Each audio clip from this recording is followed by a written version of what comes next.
We're live. Who all is here? Unfinished Project was here hours ago.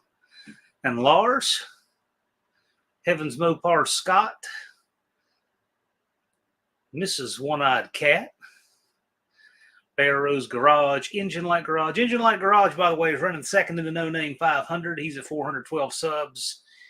Unfinished Project put up his link. He is on the move. Come on, man. Time to cross that finish line. Blue Grit Garage is here. He also is in the No Name 500. He's making headway, getting close to halfway. I will say time is short, but you get the second half of your subs faster than you get the first half. And if you stay after it, you're going to get there. So I'm telling you, Walter, just it comes in a bell curve. People who've done this before will tell you the same. For Zell Racing, what's going on, man?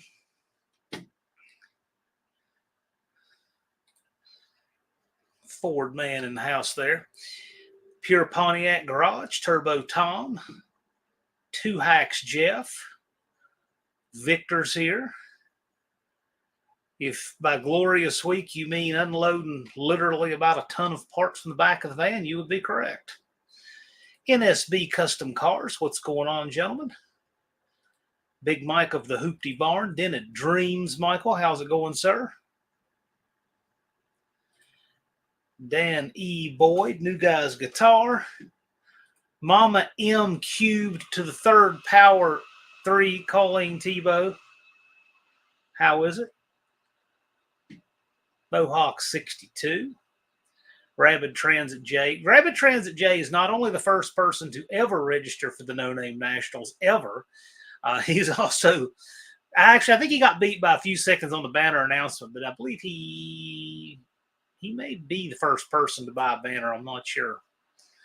I know a few banners were out there people could win, but these banners are in, and they look great, and they are in the store. And they are shipping out. They are here for shipping now. So if you place a banner order, tomorrow Saturday, if I get it out Saturday, I'll get it out Saturday. If not, Monday. You'll have it quick. Looks like my mom is here. Andrew Nelson says, good evening from Team Nivlac 57. Good to see you, Andrew. Glad you could make it.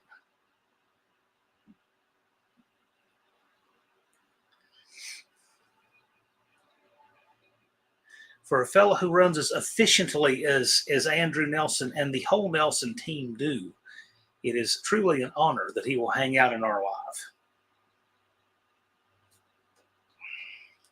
Unfinished Projects had finally got past the forced commercials.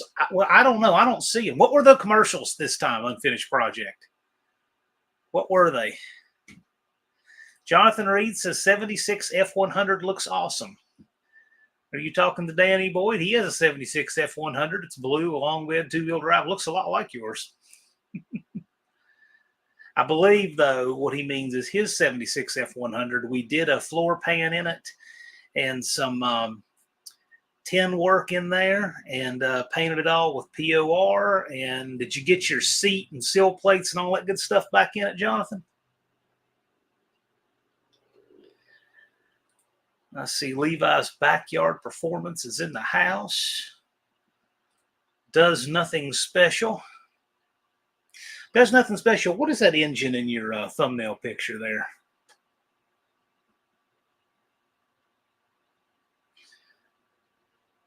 Old McDonald is here. Steve Duncan's here saying Dart Sport.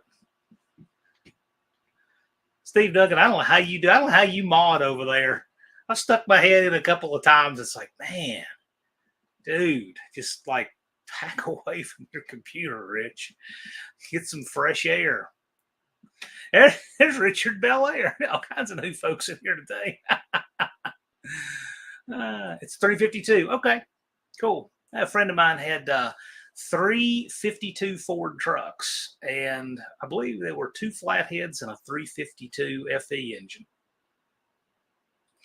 Colleen says, couldn't pay attention to commercials, couldn't tell you. I'm just curious what ads they run, but I'm sure it's different for everybody. Yeah, Barrows is on it. Looks like an FE Ford.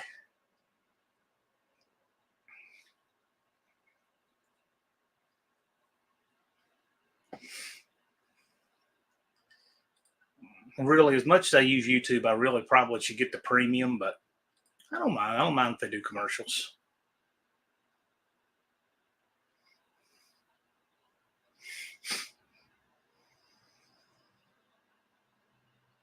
I see Mohawks greeting Richard Belair. Richard Belair says, hello, folks. That Belair right there looks like it drove to that spot, so good for it. Danny Boyd is saying, think 58 was the first FE. Well, we've got some Ford experts in the house who can tell us for sure, because I don't know, but I bet you Bobby Frizzell and I bet you Barrows Garage and some of our other guys in here will know. FE. FE is a gigantic, heavy Ford boat anchor, but the Ford guys can tell you all about that. That will be like your 352, your 390. I think 360 was an FE engine. I'm not sure. Levi pays for YouTube Premium. Hey, Aunt Nancy's here. Straighten up. Aunt Nancy's in the house. Yeah, Barrows can tell you. He's Mr. FE. Danny Boy 427, 428. Yeah, Ford, I'm just don't know. I don't know Ford as well. FE Ford Edsel. I don't know. Is that literally what it stands for? Did not know.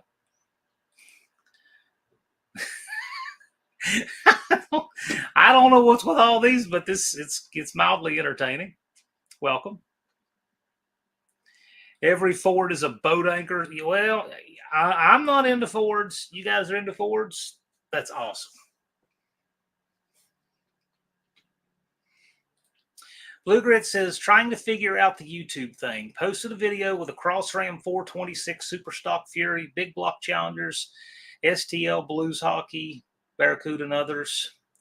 24 views in 2 days. Skunk video, 483 in 12 hours. Well, first of all, a fair is a place where you eat cotton candy and play games. It's not a condition of life. Second of all, just stay at it, because you never know which one's going to take off. And titles really matter. They really matter. Questions in the titles matter. Ask a question that you already know the answer to, because you'll be amazed at the answers people will proffer. I mean,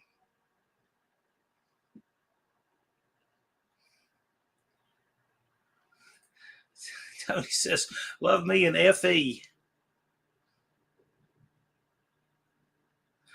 Mater says, I don't drive handicap. That's why I'm a Mopar guy. Okay, well, welcome, Mater. Frizzell runs an FE in everything. All my shop does FE engines now. See, I told you, Frizzell's the FE guy. He knows things. That's a neat channel, by the way, Frizzell Racing. His slick shifted transmission based on the top loader, but it's actually a clean sheet of paper design, is really cool. His FE stuff. He's just a neat guy. Got a neat shop, neat channel. Really look forward to meeting him in person. Andrew says late 57. It's a 58 model year. That sounds right. Richard Belair says, lovely day for a cruise in the 57. Went and grabbed some lunch. Right on. It's the church next door.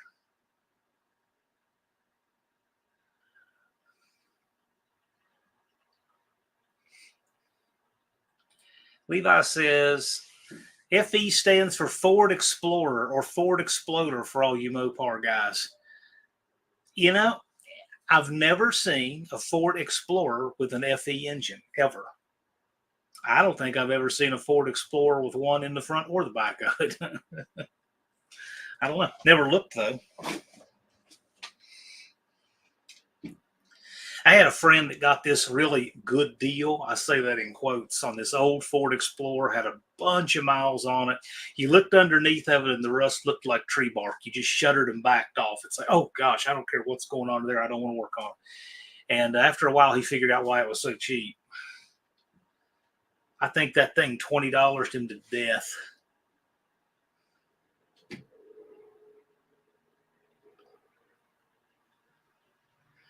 Tony says, That's a great idea. 428 swap and explore. You know, Tony, you should do it. Somebody, you might make some money on that. I've never seen it. Danny Boyd says when Explorer was a package on the F series in the 70s, you get see none of that matters. That's like saying that they had that Plymouth Duster that was based on the Acclaim or something. That's what does that matter? It's kind of I think of that as kind of the same thing. Victor says Diecast Dreams Customs $20 to $20. Okay.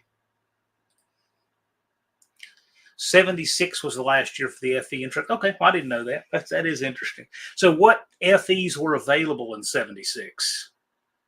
I don't think the 390 was. So what varieties of FE could you get? 70 the last year in cars. Okay.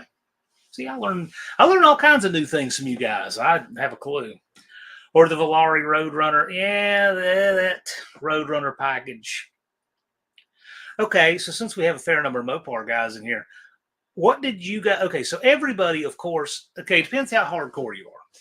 I know one person who is 68 Roadrunner, is the only Roadrunner, post car, stripped down, no frills. That's what it was meant to be. I get that. I respect that. 69 Roadrunner started making things a little fancier, getting slightly away from the original concept. Had a little more detailed grill and everything. It had the purple horn, et cetera, et cetera. You could get it in a hardtop and all that. Then 70 Roadrunner, 71. Okay, Roadrunner was very different all the way through. Which year, if you think about it, did you say, okay, now it's just not a Roadrunner anymore? What is your year? Is it 75? Is it 76? Is it the square headlight F-body? Was 70 your last Roadrunner? 68 or 9? That's entirely subjective. What were you guys? What year do you say was the last Roadrunner? They quit putting that name on cars for the 80 model year, 1980. Engine Light Garage says 61 days. Yeah, actually, it's 61 days, 3 hours, and 47 minutes. Get after it, man. Danny Boyd says 363 stroke 390. Okay. So in other words, 360s have oiling problems too. Andrew Nelson says FE is Ford engine, MEL, Mercury, Edsel, Lincoln. Okay, I had no idea. So in other words, you could get that same engine that was an MEL, and that will be similar block or made for those.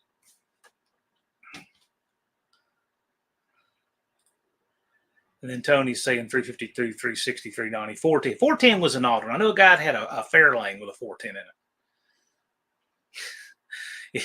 He had a 410 Mercury engine in this Fairlane, had 3 2-barrels, took that off, took them apart. Who knows what happened to them? Put a 4-barrel on it. The car sat, had dogs living in it in the garage for years, then went somewhere. It was a shame. That car literally was a show car, low mileage show car, and got some pretty hard depreciation over a couple of years and gone it went. So anyway, I hope the car is living its best life now.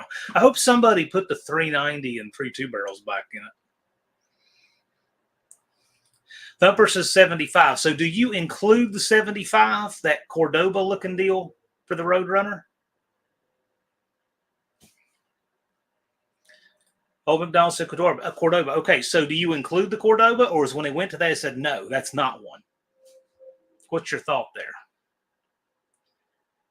Levi, yes. They made an F-body Roadrunner from 76 to 80. Now, I think because of the wheelbase of the Plymouth Scamp and being built on the swinger body, I think because that conversation was just killing Tony DeFeo, he had to jump in here and say, no, it's 111. If he sees this, he'll probably do the same thing.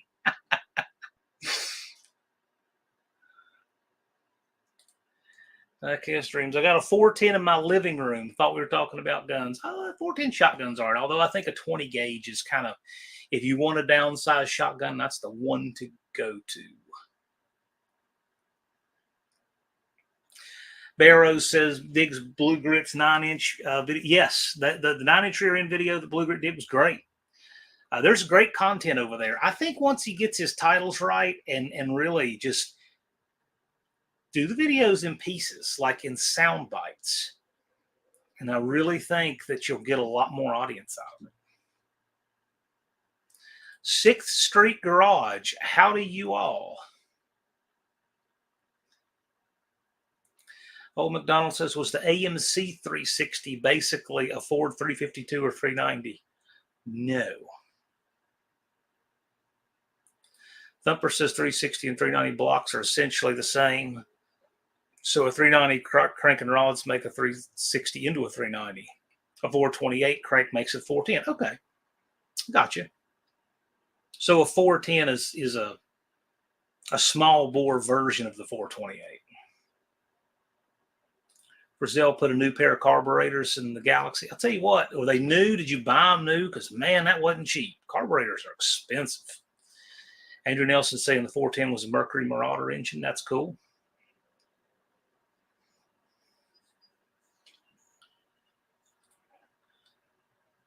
Because 400 was an option. There's every make had a 400. I'm not sure which one you're talking about.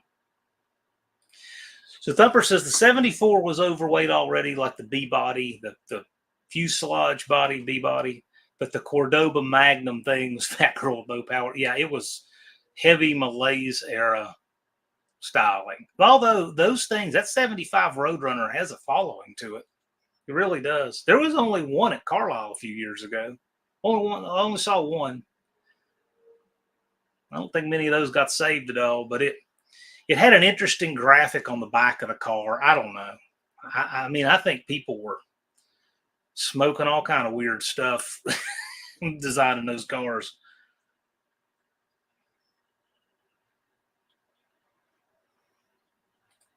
Yeah, AMC did overlap the cubic inch displacements a lot. It made for some confusing marketing.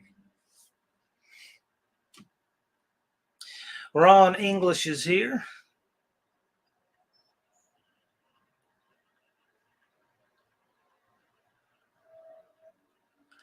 Southern Juju is here.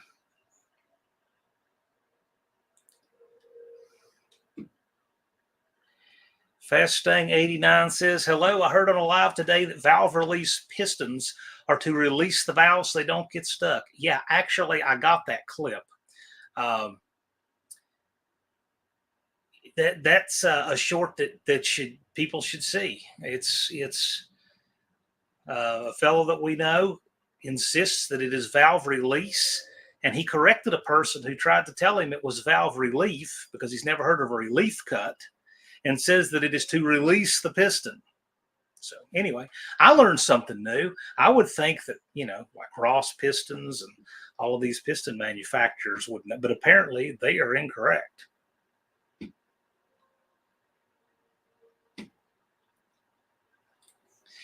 Blue Grit says, if intro is the end, most people don't watch all the way through. Blue Grit Garage, most people don't watch anything all the way through. So don't stress that. Don't stress that. This is why you got to make shorts. People don't have an attention span. So make lots of shorts. And then the people who watch a couple of the shorts may want to watch the whole thing. Just keep making content because you are in striking distance. And I've seen a lot of channels working on their 500. I'm telling you, you are in striking distance. You're over 61 days to go where you are. As long as you don't quit, I think you're going to make it without a problem. Danny Boyd says AMC never had a 400. They had a 401. Okay. Thumper said the blower I got from my friend started making a noise at idle under 1,000 RPM, so it's off again. Should be running Monday or Tuesday, taking the time to reseal glass and finish tech items. I'll tell you what, Thumper, I'm looking forward to seeing that. What does your travel look like? Like, when are you planning to leave? That's a good drive for you. Oh, gosh, VRS is a pair of VRS carburetors. Ooh, bet your checkbook is still smoldering from that, huh?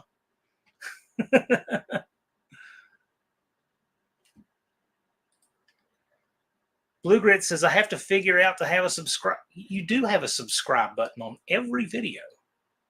What does that mean? You have a subscribe video on? There's a subscribe button on every video. Just keep making content, I'm telling you. And things you've done in the past will take off. I would take those longer videos, the substantive ones, and cut them into shorts. It might surprise you. And keep the long full-length video up too. Old McDonald said the Cordovas, Magnum, and Chargers were nice looking cars. A muscle motor and any would be a nice car to have. Yeah, I agree. I never did warm up to all that goofy rubber sandwich isolator stuff they put in the front and rear ends of those cars. Those rubber sandwiches they would put around the leaf springs on control arms and all that. I hated all that stuff. That just to me, oh, and the sideways torsion bars on the F bodies. Thumper says, I've been thinking of making doofus tech shorts. Well, there are people that make those and don't even know they're making them. But yeah, you could make some good ones. Big Mike said, I found out today the Mopar tax on windshields is high. Well, buddy, it had to happen sometime. Fast Thing says, I like shorts because they don't take long to make. No, they do not. They really don't. And Blue Grit Walter, by the way, I found out. I tried to use the I know what I was doing. I was showing my mom how to do a short. And it just, all you have to do is just give it permission one time to use your camera and then your phone can do it. That's it. Literally, it took me 20 seconds. So just try it again, just like Laura showed you, but where he'd already done that the first time he did it, you have to do it the first time you do it. Just like on her phone, she had to do it the first time she did it. And then you got it. It's done. And you can do shorts from your phone, quick and easy. But I saw the screen you're talking about, had to finally do it on a phone that had never, you have to give that permission one time and then it's done. You have to turn on giving the YouTube app access to your video and audio. It's 2 little check boxes. It's real easy.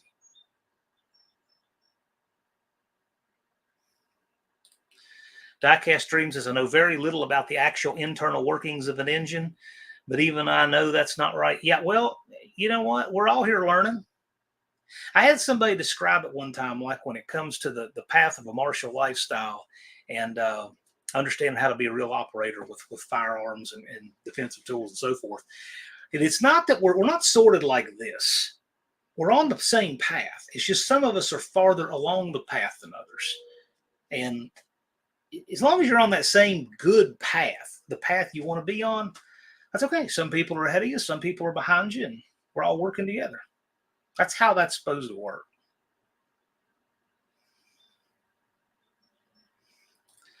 Thumper saying 775 miles my door to the track. Takes me 12 hours to drive down and avoid Illinois. Can go quicker if I drive past Jeff's house. Turbo Tom says, if you were close to 500, be there anyway, get your subs to No Name Nationals. Yes. Let me tell you, Turbo Tom has cut it closer than anyone I have ever seen. Last year to No Name Nationals, Turbo Tom, we were lining up for the group photo. Cars were on the track, and Turbo Tom got his 500 sub as the cars were lining up. And because we had a little different angle between car 1 and car 3, I called Turbo Tom and I said, hey, or I remember how I did it. I think I had him paged or something, but we had Turbo said, come up this way, come around the water box, and there's a space right there to back in. He's like, no, there's not. I said, yes, there is. He backed in this little narrow space that only a Model T would fit in and got right in the photo. He could not have cut that any closer. But yes, you can get your subs at No Name Nationals. Don't make that part of the plan. Try to get them ahead of time. But you'd be surprised because you think about it. You got a dinner meeting at Lambert's that has hundreds and hundreds of our people there. You've got a car show with hundreds of people there. You got all those people camping. You got attendees. I know that Bopar's Mustangs and Minivans, Damien and Dizzy Izzy were both literally cardboard sign panhandling at the first No Name National. So you can do it. Don't give up. You can do it. But, I mean, you know, you don't want to make that part of the plan, right?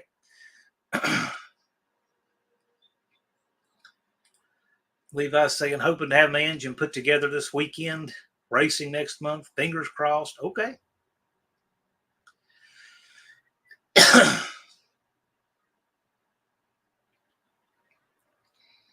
Hot Rod Guy Garage. What's going on?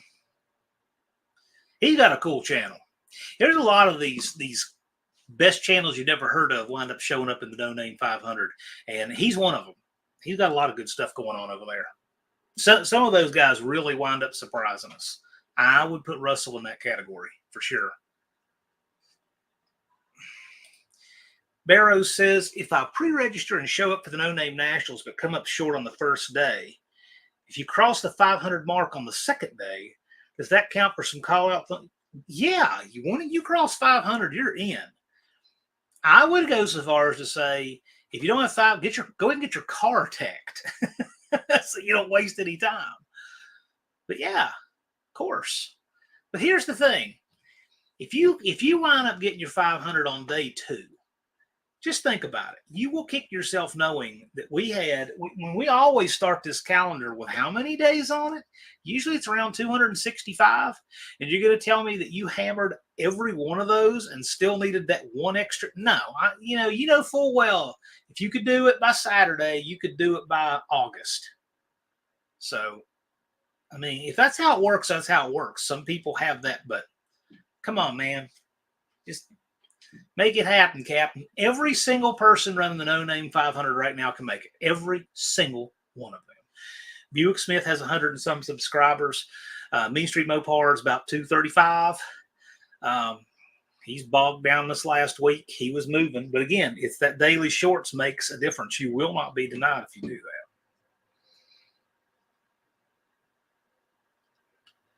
Thumper says, I'm not that smart, Dean. I just read a lot and do things normal people won't consider. Well, that's an interesting quote. Blue Grit says, I subscribed to Dizzy while waiting in line at the first No Name National. See? You could wind up being there this year. I wouldn't make that part of the plan, but if you are, we'll do what we can. Captain Dew is here. Thumper says, I haven't felt this sick since that Anita Bryant concert. Okay.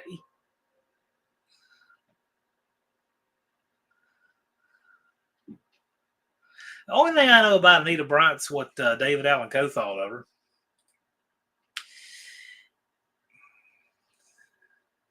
Dean Stevenson's looking for an album. I'm not the guy to ask. Mohawk said, I took my 111-inch wheelbase scamp to Sonics last of the year cruising, right? Right on. Twisted Dennis is here. Dennis, if you don't get any bites on your duster, you're going to bring it to No Name Nationals?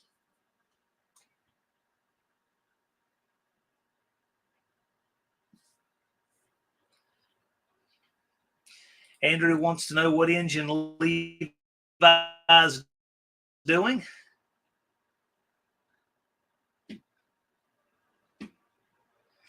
Hot Rod Guy Garage says 61 days and a couple hours. Stay motivated, everyone. Indeed.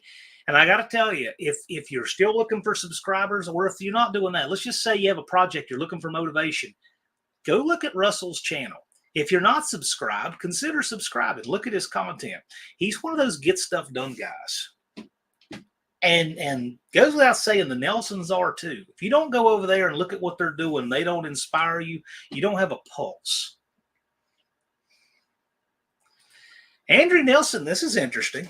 Scott, I hope you're listening. Hey, Scott, if you're working, just have us on in the background.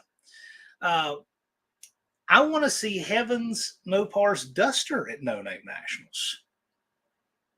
That's an interesting twist. Anybody else familiar with Scott's Duster over at Heavens Mopars? If so, who wants to see the Duster there? That could be really interesting.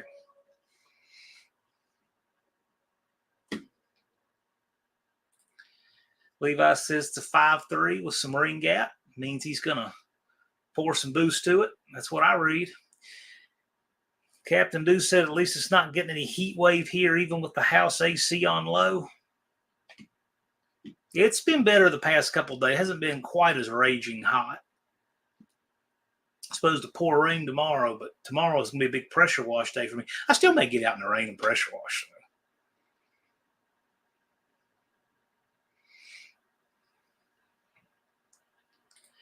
Dean says, I fear if alienated a lot of them. I don't know what that means. Dean, you're always thinking in some bizarre wavelength. Scott's Duster was one of my favorite project builds. Well, cool. You know, Andrew, that I don't know. That's got the possibility for a call out. So think about people with dusters in our community make a good call out. You people are the ones telling me what you want to see, who you want to race. Thumper saying, BNR Racing, I avoid Illinois on principle. I don't like supporting the commies that run the place from Chicago. I actually have an Illinois concealed handgun permit. I went and jumped through all those silly hurdles. Most ridiculous process ever. It costs way more than it should. You can literally use a selfie on it. You have to apply online. You got to jump through a whole bunch of hurdles for training and qualifiers and all this stuff. It's ridiculous. Wet sanding in the rain. Keith Caltry. What's the name of that Moose channel you mentioned that needs subs? I love the Moose channels. I don't have a clue, man. BNR says stay out of Chicago unless you're packing heat. Don't go places where you think you'll need to use your heater. I mean, if you can help it. If you think that you need that to go somewhere, you shouldn't go there. Twisted Dennis says, I avoid Illinois and I live here. Captain Deuce says, glad it cooled down. Yeah, I'm not complaining. I mean, I like the heat in general, but I'm not complaining.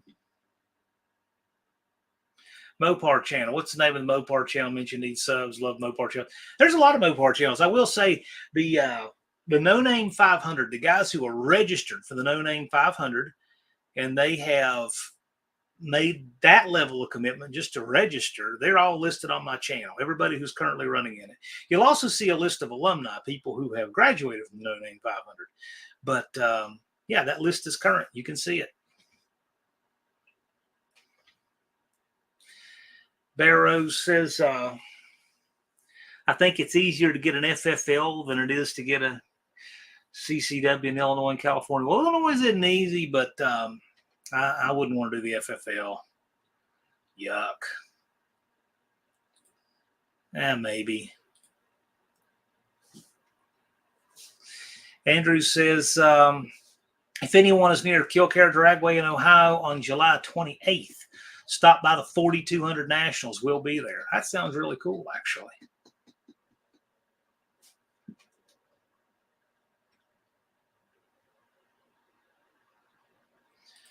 Danny Boyd says his compressor start capacitor went out a few weeks ago. Yeah, that happens. At least it was not an expensive fix. New Guys Guitar says New Guys Garage Now will be live streaming tomorrow night, 6 Central Standard Time. 6 Central Standard or 6 Central Daylight Time?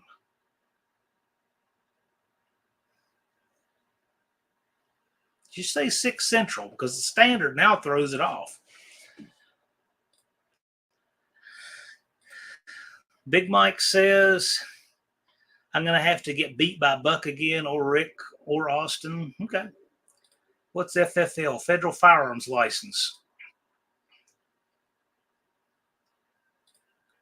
Twisted Mopar says, I'm almost 2A everywhere. What does that mean?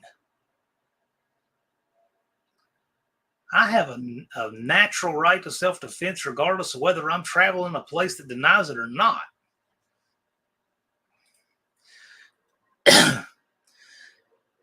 BNR says, I don't smoke Mary Jane or drink alcohol. If you want to shoot off a few rounds, okay. Okay. Technically, under federal law, if you are a user of marijuana, you are precluded from buying a firearm under federal law. You have to lie on your 4473 to buy a gun if you are a user of marijuana, if you want to be approved. And it happens all the time. Not saying it should, not saying it's right or just or any of that. I'm just saying that is the truth.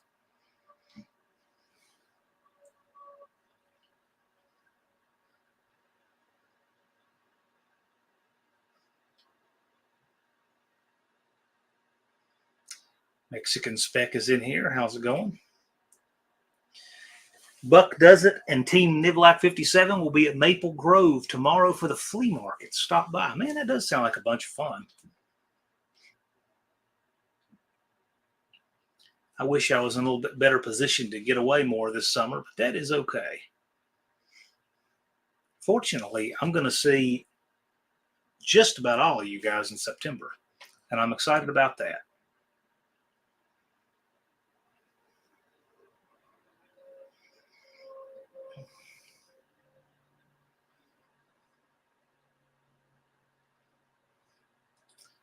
People lie on that forum all the time.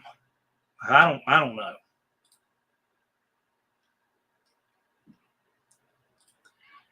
Thumper says just CBD, chronic pain. 16-year-old Huskies like CBD. Yeah, I mean, I'm just reporting. You guys decide.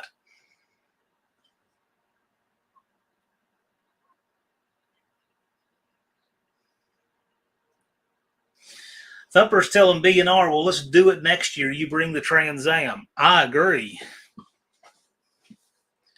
Hey, B&R, check this out. You've got, what do you have there? 427 days, roughly, until No Name Nationals in 2025.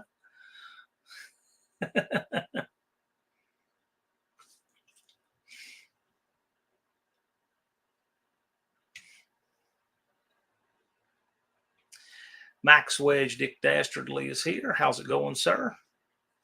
Glad you could make it.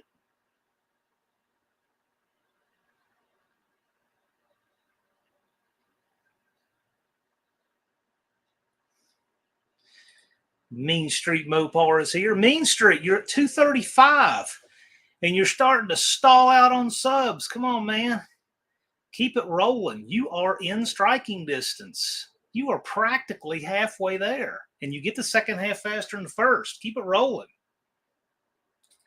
Fast Thing said, did you see Hickok 45 almost lost his YouTube channel because of their new anti-gun policy?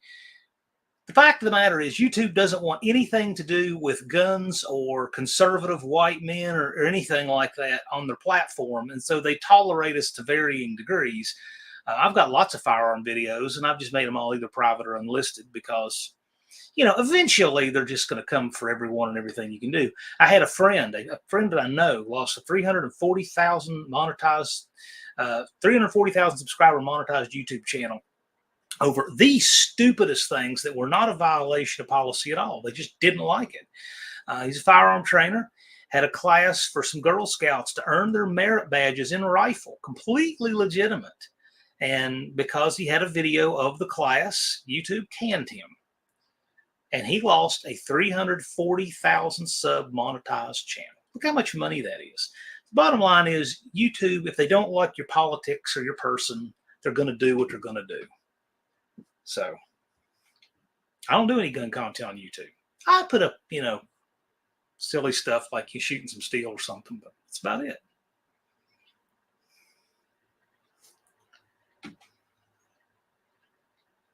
Although I do commend Elon Musk for really helping fight the cancel culture of social media. Give him a lot of credit for that. B&R is saying, ready for the machinist machine shop, actually. 2 Hacks is going to bore and hone for the TA engine. Okay. All right, man. Just keep moving.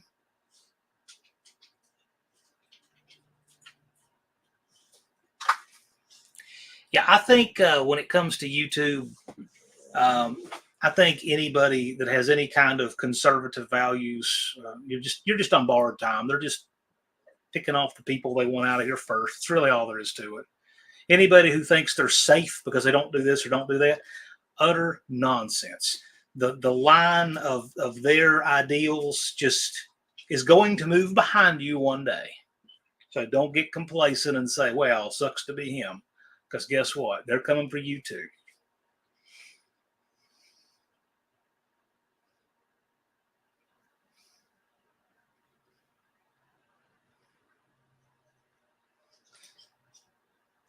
Colleen says, yeah, that wannabe sniper wearing Demolition Ranch shirt. Yeah. Well, I mean, nobody cares what make of car he drove there. I mean, it's always been unfair like that. I feel bad for him, but really, they don't mind. They don't mind taking swings at an innocent person. The media is very dishonest, and in general, and they don't mind taking swings at an innocent person to further their agenda. I think it's pretty disgusting, but it is what it is. Don't apologize on the mountain of right, and he shouldn't. Thumper says all my comments or replies to other comments are hidden. There are some weird things that I really don't understand. Like, I absolutely cannot turn on notifications for Two Hacks Jeff's channel. I've shown him. I've done videos. What happens? I click the bell and it'll click, but then when it'll just let go of it, it won't subscribe. Will not. And other people say they can. It will not allow me to get notifications for Jeff's channel. So sometimes there's some weird stuff like that. Mexican Spec, was it Kids and Guns, same video? Really, it's just they just hate guns and they hate your gun rights, and so they're picking off, you know, the low hanging fruit from back to front, so that there's not as much support for it. They will eventually come for everybody. That's what they're doing. They don't want us here. It's one thing that scares me about the idea of making a living from YouTube. People who do it, they can turn off your career anytime they want to. BNR says might use a shop in Indiana. BES Racing. BES Racing is extremely competent. They built a lot of engines for NMCA. I believe Darren Morgan is a porter there now. I believe he works for that group. No, or he did. I'm not sure. If he doesn't now, he did. I know he moved shops.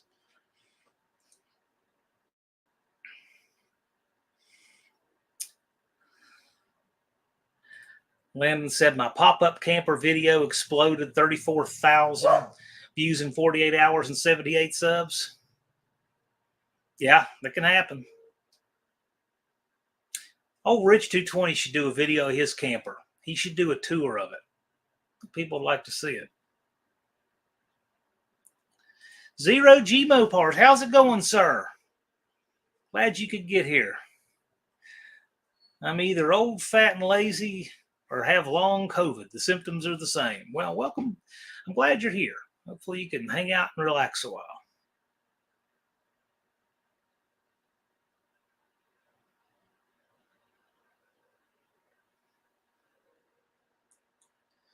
Thumper, I don't even know who that is. Darren's still at BES. Okay, so that must have been the shop he moved to. That's right. I think he moved from Rare Morrison and went to BES. Really, really talented guy. Drops a lot of knowledge when he gets on a stream with Drag Boss Tim. Smart guy. Big Mike says, I got a copyright claim on one of my recent videos and have absolutely no background music or signage. Who knows? Well, see what it says. Might be something bizarre. You never know. Twisted Dennis says, we've been letting them rip away our 2A rights for decades. Yes, they have. Little by little. But understand, they gave us the 2A in the first place. Our rights transcend that. That just memorializes rights we were born with. That people have. They, by and large. The problem is this, and this is true with any negotiation. The negotiation is fine. The problem is they always, the anti-rights people want to say we're starting where we are now, and our goal is disarmament, and then we're going to look magnanimous by coming down here and saying it's practical. And then if we don't give stuff up, they say, well, you're not willing to compromise. Oh, no, we are. It's just this is how it works. Here are the real ends, and the middle is here. And I think it's way behind us. So why can't we put things back on the table that they've stolen from us over the decades? They always act like, oh, no, that's all settled. No, it's not.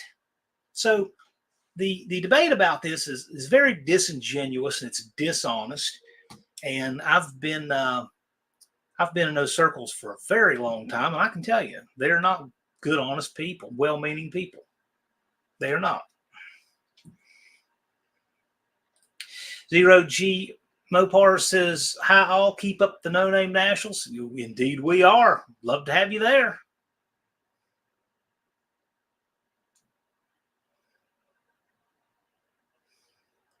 Anti-establishment green. I like that. I like green anyway. Levi says BES is extremely expensive. Yeah, well, they're also extremely good. I'm sure there's absolutely no end to the amount of work coming in their door, so they can be. Good for them. They've worked very hard to earn a good reputation.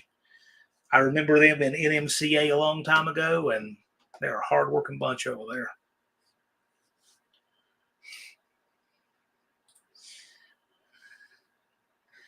Lars says, "Howdy, y'all. I'm late. Just had dinner with Rick and Eric from RC Industry." Well, that's cool.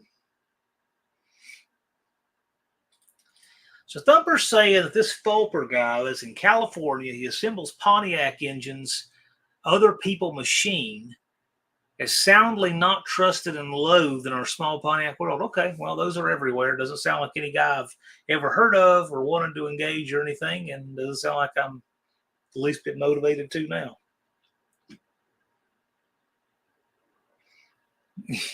YouTube is good at finding people that you just wish you had never clicked on. Oh, let's see Dakota in here. There's Dakota. Hey, one of our mods, you need to give Dakota a timeout. I think he misses them. It's been a while since he's had a timeout. Got to keep you regulated, Dakota. It's good for your central nervous system. Twisted Mopar says, "No compromise. Constitution was set in motion to control government." Right. The problem is the compromise is crazy. I mean, all of these things should go right back on the table that were stolen from us decades ago. And nobody acts like that's even remotely feasible. It absolutely is. When people want to talk about red flag, okay, well, I want to talk about Gun Control Act of 68.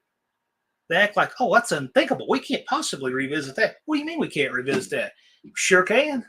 Want to bet? Why not? They're just dishonest.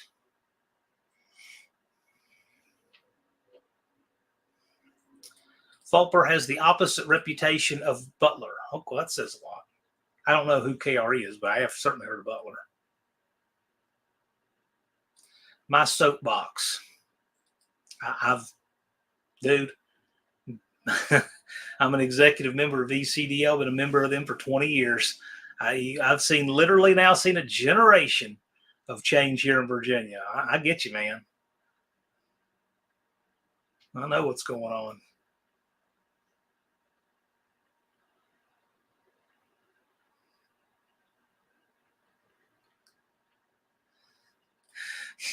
Leave it to Dean.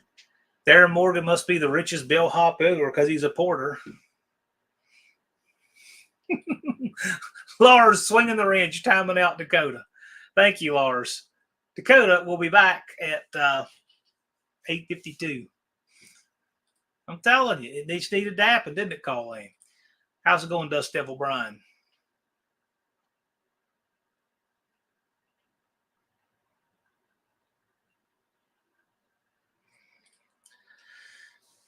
Thumper said, a fellow called Bruce said, "If I don't get a credit card number, I'm not talking to you." Well, that's a wonderful business philosophy. Wilburn for VP. I don't know about that. I mean, the only person that might be VP shopping is somebody I never want to be VP for, but whatever. I think the VP, really, the only official duty of a vice president is to break ties in the Senate.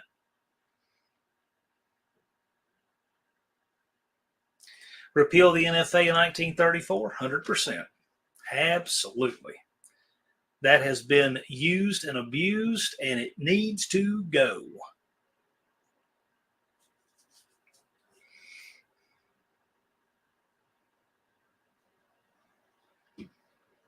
Wasn't even voter. I don't know. I wasn't around in 1934. Couldn't tell you.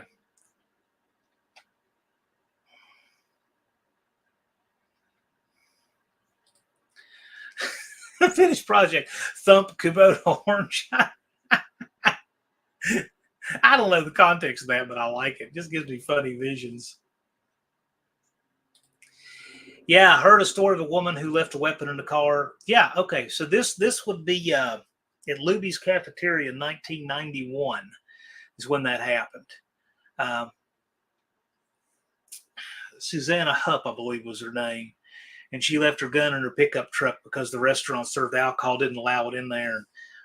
Her family got killed and several other bar patrons. And she said, well, I'm not going to make that mistake again. But it cost her family. Yeah, and I've actually used that example in class before. Big Mike says, I've stumbled across a new channel by accident called The Rusted Muscle, working on a 61 Chevy truck. Seems like our kind of folks. Well, cool. Cool. Tell him about the No Name Nationals.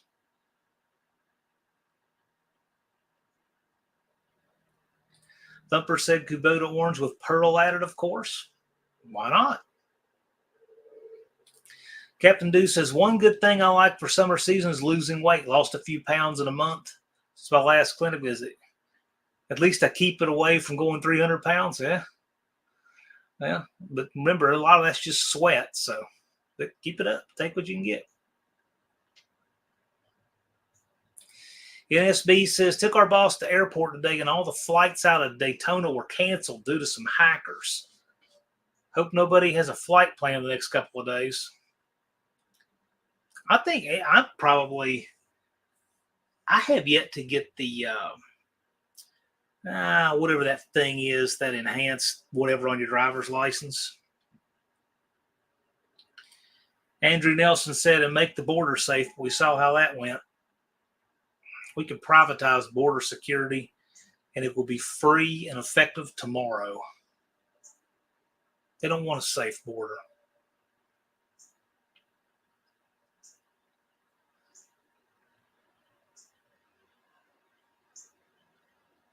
And Unfinished Project puts up the Rusted Muscle. Link to him. Okay, well, all right. I'll check him out. Real ID. Yeah, I couldn't think of the name of it. I still need to get that, I guess. Just gotta think about it and do it.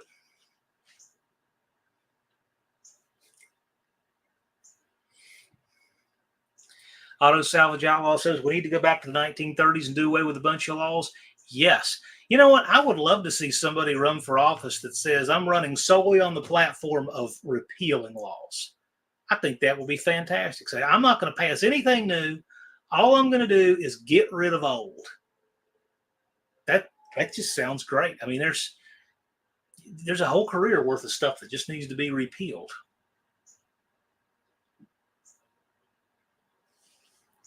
All right, Unfinished Project. If you get to pick 3 things that get repealed tomorrow, what would they be? I like the way Unfinished Project thinks.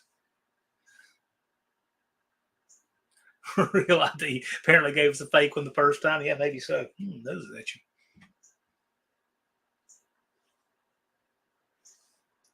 Andrew Nelson says tomorrow starts at 4 a.m. Headed to bed. Well, we'll see you, man. Thanks for coming by. We appreciate you.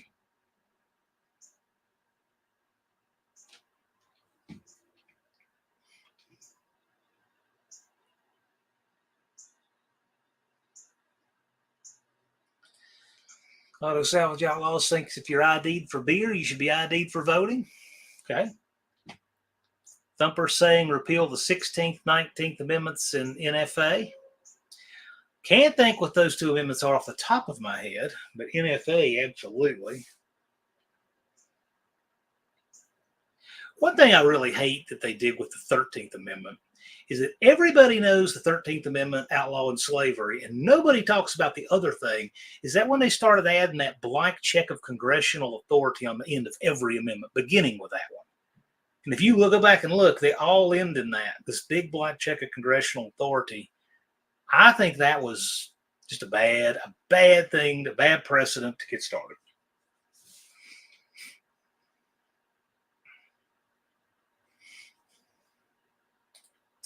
Captain Deuce says vehicle repairing is a hobby that does exercise and workout. Losing weight is better than getting a gym membership.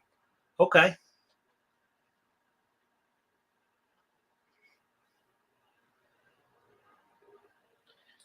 Okay. Thumper says the Federal Reserve is the 16th, universal suffrage is the 19th. Okay, I can get on board with that.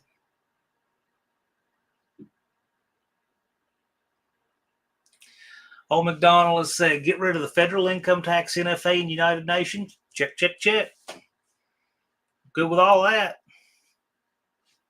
How about instead of taking down statues everywhere, we get rid of that giant revolver with its barrel tied in a knot in front of the United Nations building? How about that? Colleen asks, are there states that don't require an ID? I don't know off the top of my head. I know there are, and there's a lot of them will take a provisional ballot without ID. It just varies so much from state to state. I don't really know the answer to that, or at least I wouldn't be able to intelligently answer without a lot of speculation. Zero G says we need to get rid of income tax and go to a national sales tax, separate taxes from welfare.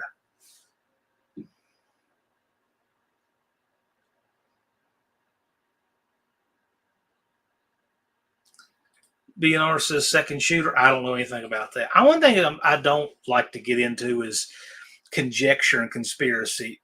I only like to go with what we know, but man, I can tell you, it's getting really hard to make the case that it was just a failure. I mean, man, but you know, we'll see. We'll see what happens, see what shakes out. Get rid of the UN. Oh yeah, I agree. Yeah, get rid of the UN. It's a good excuse to get rid of their statue too. California doesn't require these. I don't know. I don't know what they require. Here you just need a voting card. my voter card, I've never gotten a new card itself for I don't know how long, and it has worn down to where there's just hardly anything left of it.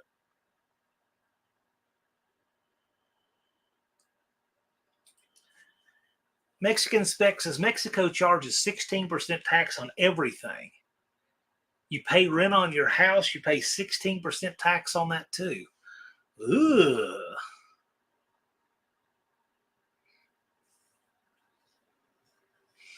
Ooh.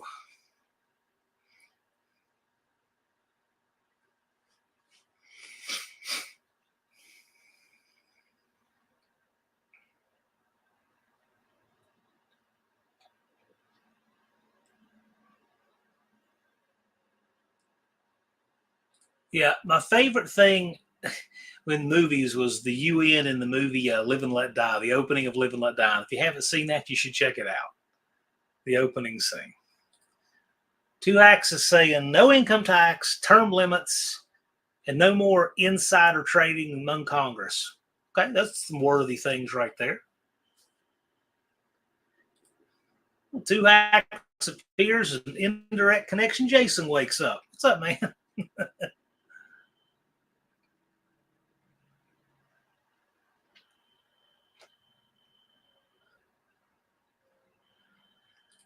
Thumper says guards asleep, cameras not working. 20-year-old outsmarting the Secret Service. Tell you what, that competent rifleman can always make that shot. Just saying. That to me is scary. It is beyond scary to think about.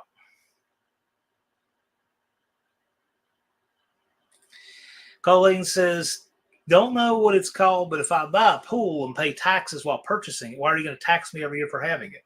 I agree. I think that's unfair.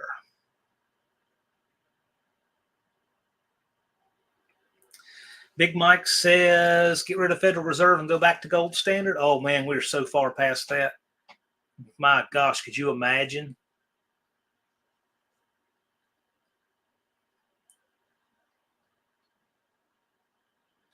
Mall security. Paul Blart was the guard, right?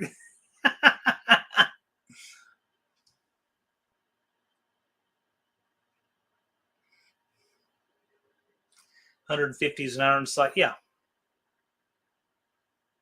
Yeah, 150 unmagnified optic. I could pretty well stack that up in probably a 4-inch group with an AR. I mean, and that's going prone, no bipod, because I'm just not a bipod kind of guy. But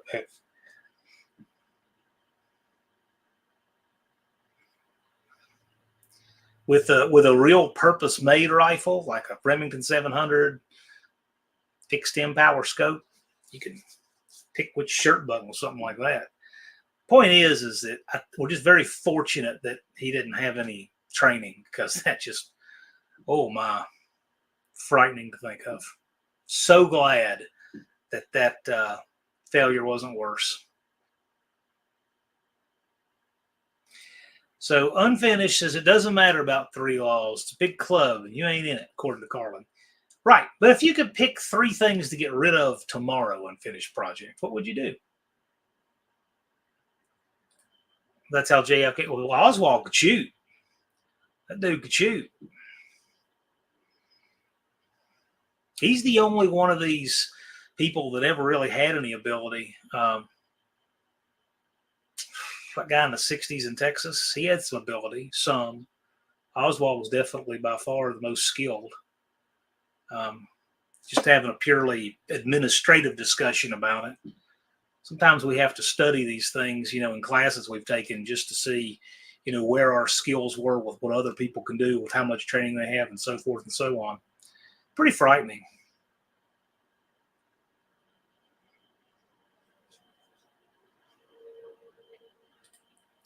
I don't know, Unfinished Project. We don't really know, exactly what the head turn may or may not have done. We really don't know.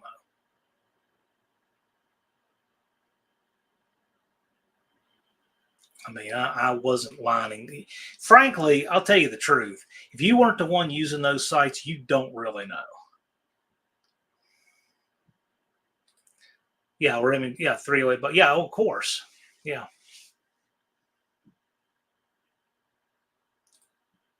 Forget his name. Yeah.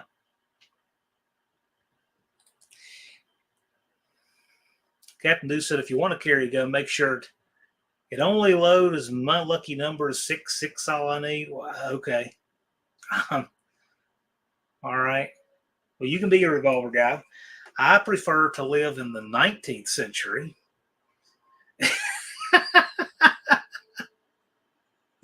In which 9mm was invented.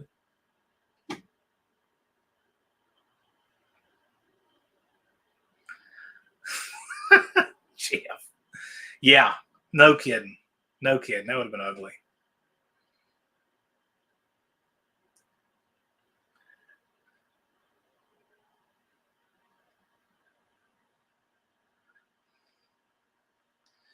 Wendy has a 9mm. Well, that's what I choose to carry.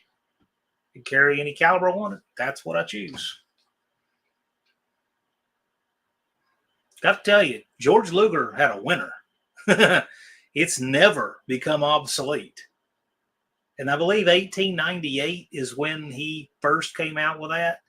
1902 is when you started seeing production guns chambered in it. Dude, and it's still not obsolete. That's pretty amazing. Fast staying M&P Shield 9 with a modified magazine to hold 10 rounds. I would get rid of that modified magazine. I'll tell you why. I carry a Shield as my backup gun, and most of your malfunction comes with modified and aftermarket mags. About 2/3 of the engineering spent on the design of the pistol is in that magazine. That Shield will be more reliable with a factory 7-round mag in it.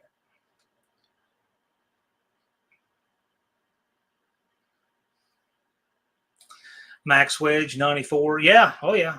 I love 94. Those are great rifles. Just love those rifles. That's got to be my favorite vintage rifle, a straight lever Winchester 94. Somewhere around here, I got a picture of my 94 that my dad helped me buy when I was 12 years old, and the 94 I gave him one year. I got that picture. I'll dig that picture up if I can find it. I'll stick it on my community tab. It's pretty cool.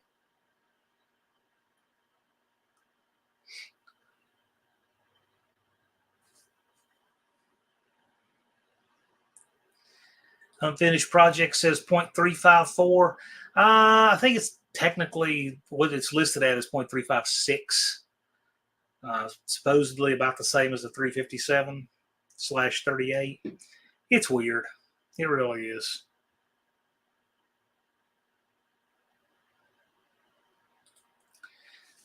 Auto Salvage Outlaw says, think Trump get back in, food and gas prices will come down. I think they will. I don't think we're going to like ride it overnight. And I don't think they'll ever get back where they were. I mean, frankly, people are already used to paying too much. You know, what incentive is there for your retailers? So could my 6.5 Creedmoor? I just don't know anything about the 6.5. I know people like it because it has less variance between max ordnance and the end of your range. It doesn't shoot flat. Nothing shoots flat, but it does shoot a flatter curve than, say, a 308. I'm a 308 guy. That is my long range go-to. I haven't shot it a lot, but I'll try that out and see. Can't remember Kit put it in. I got to tell you, I'm going to do a live stream that's about stories from gun training. There was a guy who bought a Smith & Wesson, I think it was a Shield. So I used to teach at a gun store, and I was the in-house instructor. I had classes at least every month there. And they would save the stuff that would come in there, that the gun's not accurate guys, right? And they would get, oh yeah, save that one for John. So they would save them for me. And this dude brought in, I think it was a Shield.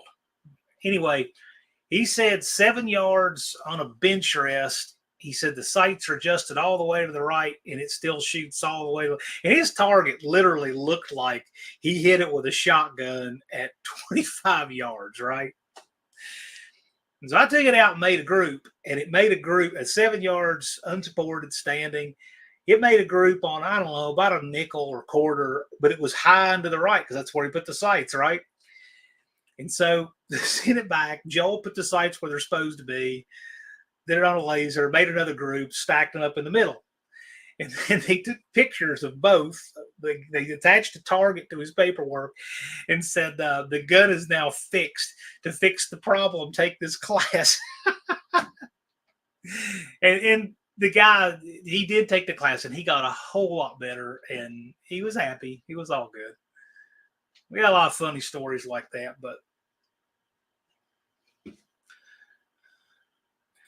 2X says I have quite a few guns. My carry is a J. Frame Stub Nose 38. Yeah, that's all right. That's okay. I just, to me, I prefer a semi-auto, a simple semi-auto like a Glock would be my preference. M&P is good.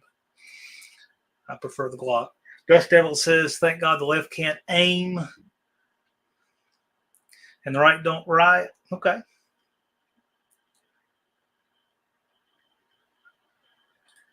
Fast Thing also has an M&P 40 with a 15-round mag. CZ 52, first pistol ever bought. Okay.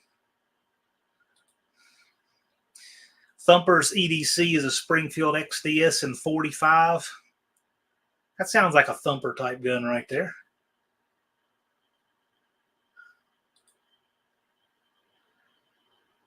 Unfinished project. Which do you think? Well, I'm just saying that's what they list them as. It probably literally has no bearing on what it measures.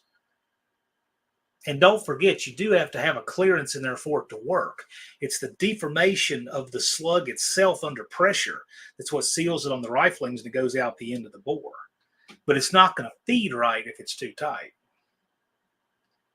The taper of the bullet itself is helping you on the load. Winchester 88 308. Not familiar with the Model 88 specifically.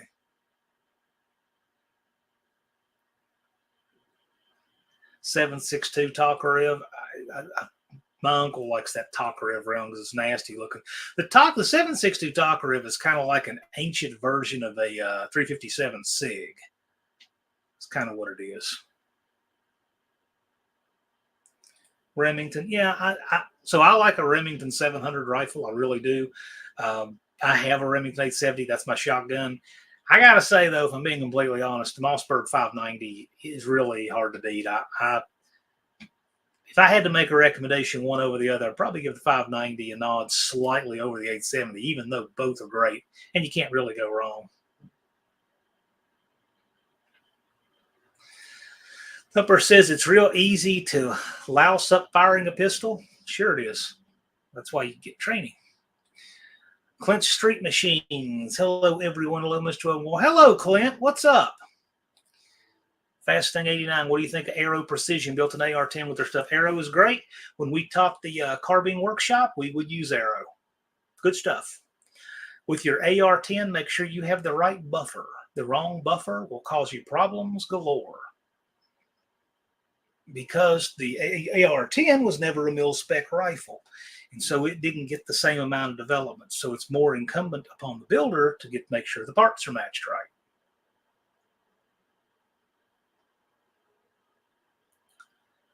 Glock 43, a little on the small side, but, you know, whatever.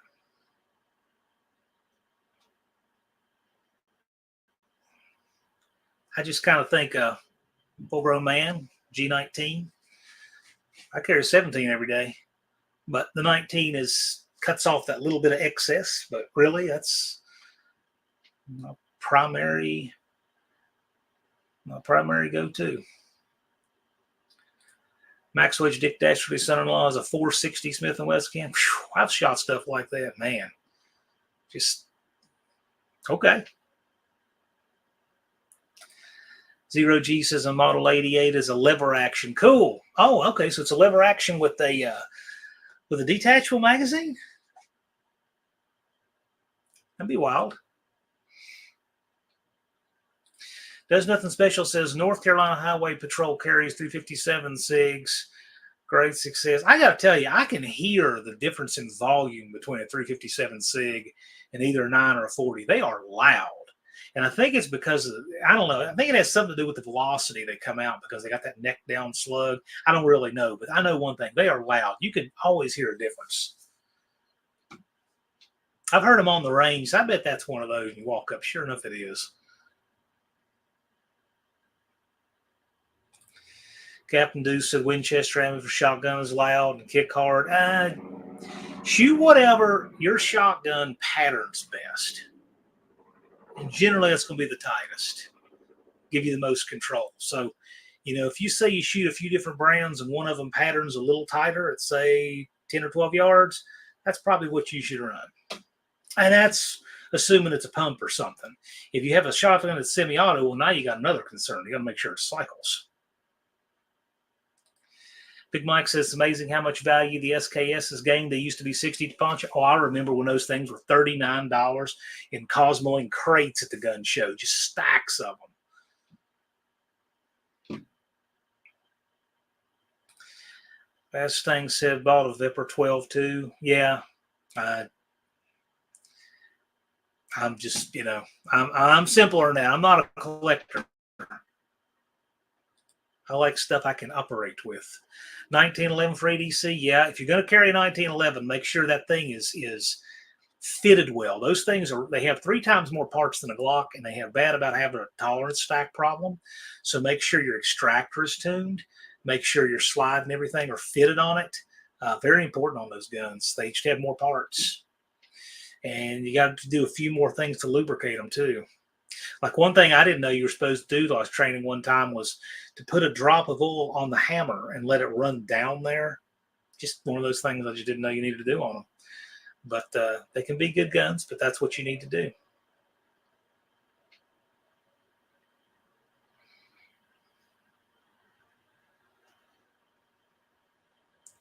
Bump stick, as in bump stock.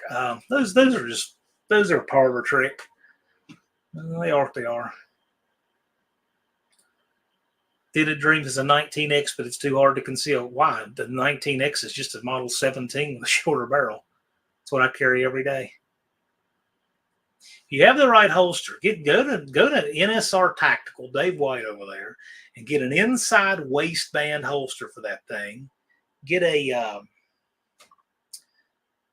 C2, I think it is, with the soft loops, and then wear it with a really good gun belt, like an SOE, something like that, or Galco gun belt. And then don't look like this in the mirror to see if you're printing. Don't do that. Look at pictures people have taken of you that you didn't know they were taken. Let that be the judge. You won't have a problem. Barrows traded my Glock 19 for 51 Studebaker. Okay. I love a Glock 19. Mohawk's got a Taurus. That's cool. There's nothing special. My weaknesses are K98s. My uncle was on a quest to collect a Mauser K98 from every country that made them. That's a bunch. Blue Grit likes his Taurus. The Taurus SHO. Brazil said, before I got into racing, I was a gunsmith for many years, specialized nothing. Yeah, right on. Well, the 1911 is the gunsmith's gun. I can tell you that. So you know exactly what I'm talking about, tuning the extractor on those things and how you need to lubricate them. Yeah, you get it.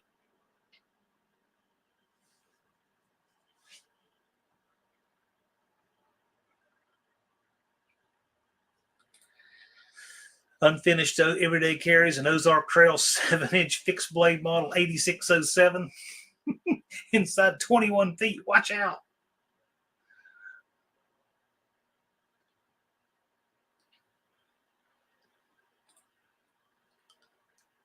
Max Wedge, Dick Dastardly, 22 Jennings, 2 clips, never empty a clip without jamming. Yeah.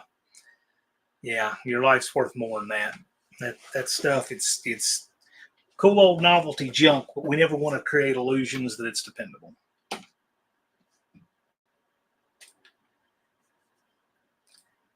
NSB knew a guy selling his dad's guns, said $500 on an 82 Colt Python. Yeah, oh yeah, that's a good deal. Sure. It's a coffee table gun, though. You're not going to carry it. Brazil likes to modify his stuff. Yeah, okay. Most don't know how to clean their gun.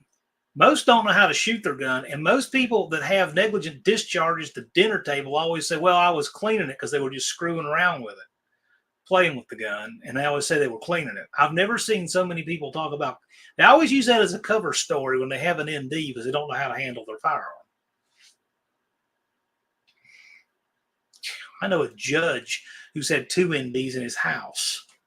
Of course, you have to talk with him. It makes sense. Does nothing special. You see the guy that took the World War I era 1911 and put an optic and rail on it? I guess you could. I like the XS Big Dot. I'm going to be hard pressed to go to an optic on a pistol. Not saying I never will, because people are saying that they're a huge help. I know one thing, going to a Big Dot on a pistol takes about 10 years off your eyes. That's what I would say.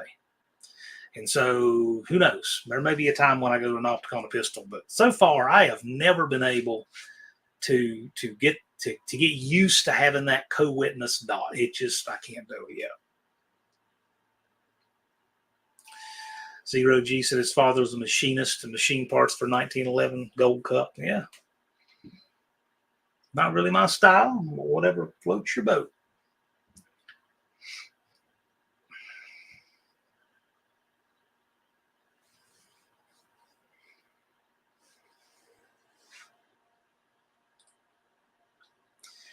Captain Deuce says, my home here's 3 firearms, a 9mm high point, Heritage 22, single action, 3 Springfield Savage. But where have you trained?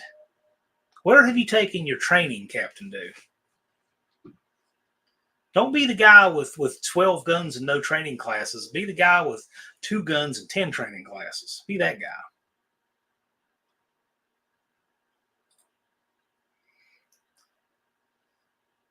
Yep, several table guns. There's nothing wrong with that. This is America. I don't care if you want to have 100 table guns. It's all fine and dandy. But they don't impart any special abilities. They're cool.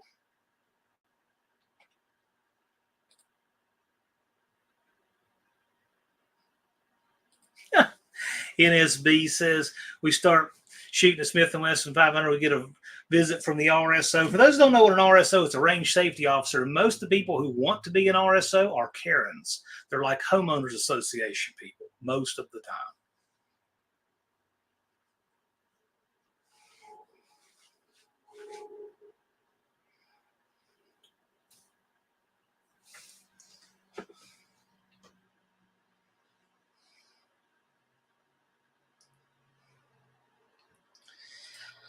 Barrows says, in Idaho, you don't need to worry so much about the people, but the wildlife will get you. Yeah, which is true. That could cause me to make a slight change. Like if I was in a place that had big bears and things, I might go to a Glock 20 and have 10 millimeter.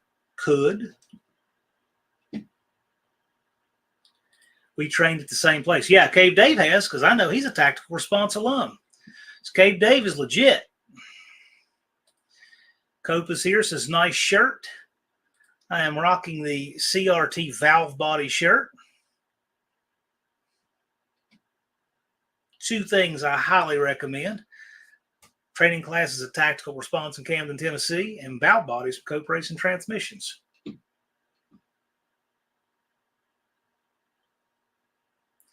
ASO says, I will be loaded 24/7. You should be. All guns should always be loaded. I mean, this selective unloading is nonsense. Unfinished Project puts up the link for Cope Racing Transmissions. Cope is on vacation, so what he really wants right now is transmission questions.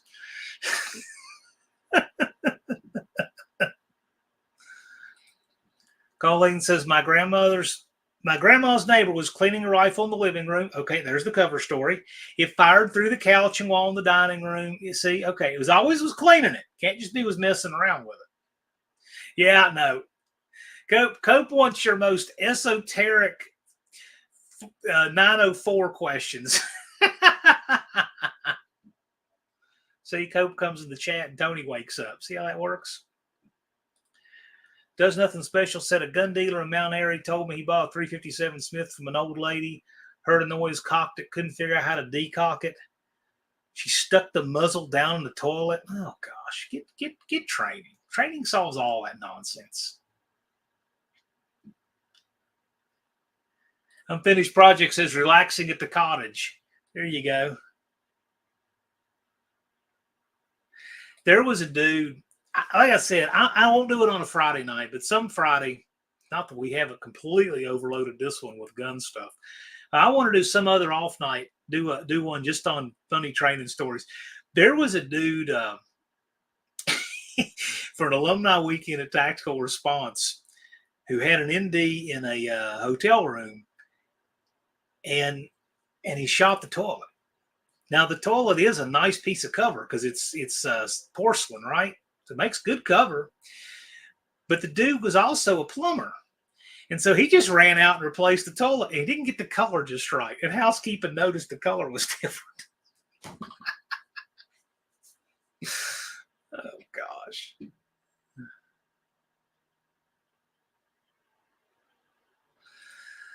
Mohawk says, Dad enrolled me in gun safety class when I was 8, carried that knowledge. Yeah, I like gun safety, but I really like gun danger classes. People know how to be safe with them, don't know how to be dangerous with them. Like, you really need both. At least had the money for a new toilet. You know, I don't know. I wasn't there when it happened, but it was quite a topic.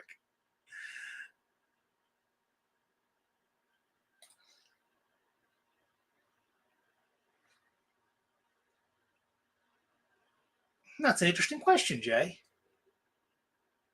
That sure may be him out. I'll look into that. I'm glad you're asking me that. That's bizarre.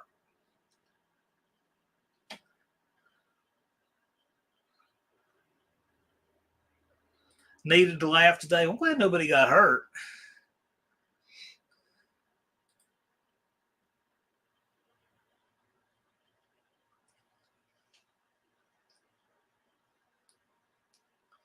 Yeah, there's all kinds of stupid people doing stupid things like that. Yeah, all kinds of them. None of that needs to happen. But anyway, for those who say we got to segue out of this, for those who don't know, we have an order of these in 44-inch by 9 No Name Nationals banners in the store right now. $30 includes shipping. Made locally in the USA. And they are ready for shipping now. So you can have that for a good while before the No Name Nationals. And you can bring it. And these are really good banners too, if you can see that. I mean, they are heavy outdoor grade vinyl. All of them handmade. Got real grommets. These are a true miniature version of what we put up, the 10-footers that we put up. Same company makes them, same banner quality. So good stuff.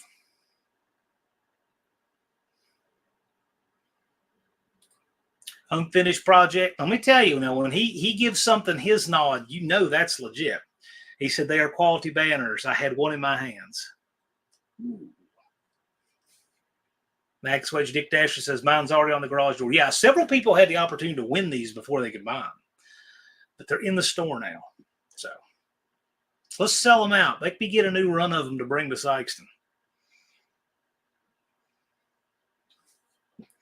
Later, Captain Do.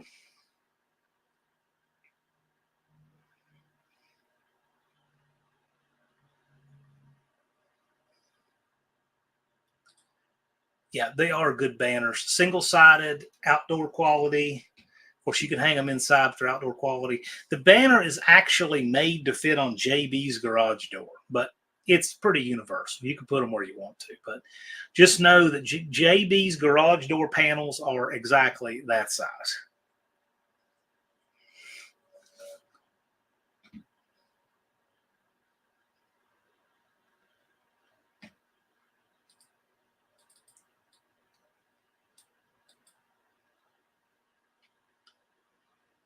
Oh, Main Street. Yes, you do. So I don't think there was quite enough. We had several people do it, and so you got one of the new run. So yours is out. But they had to get the new run of banners in. I just got them. So they're just in the store today, and you will get yours hopefully really soon. It'll come in a white box about this big. You can't miss it.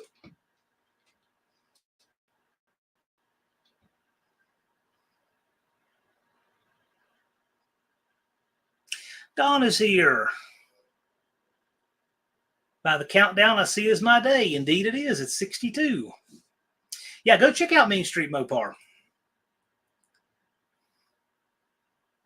Yeah, several people did the 30 shorts in 30 days. Everybody who actually did it got a banner, but there were actually a lot of people who did it, probably more than I figured. So we ran out of the last of the old stock.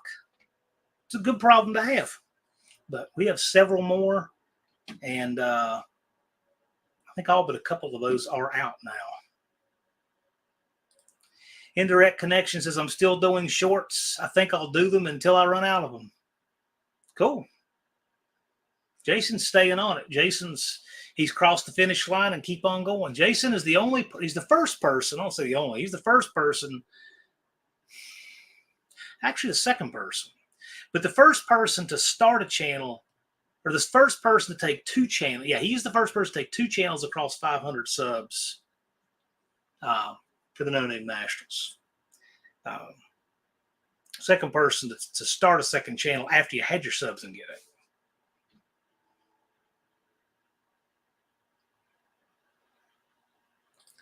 And of course, Dart Sport, which won't get you banned here.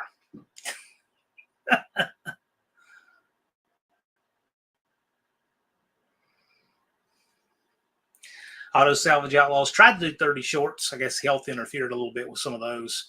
But he did a few and got some subs. Yeah, I'll tell you, that's the way to do it. I changed my shorts 30 times in 30 days. Well, thanks for the info. I'm not smelling you. I don't really care.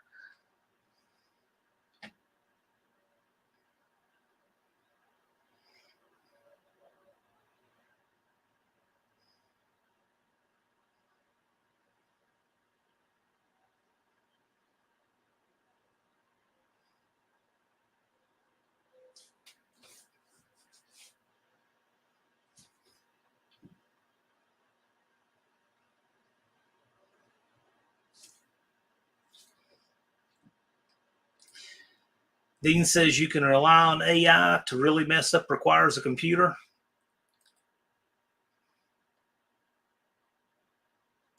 I got to tell you, it's kind of frightening. Can't really believe anything we see or hear anymore because of it.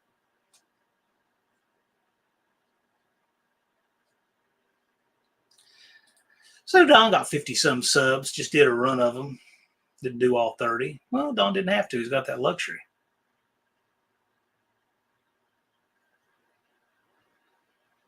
NSB ordered banner. Yep, you'll get one in the new run.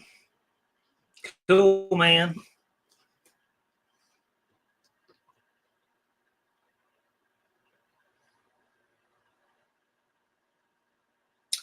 I got J's.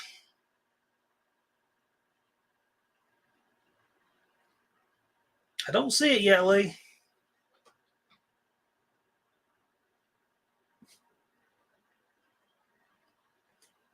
Well, you don't have the email on it yet. If it's been a few minutes, probably good.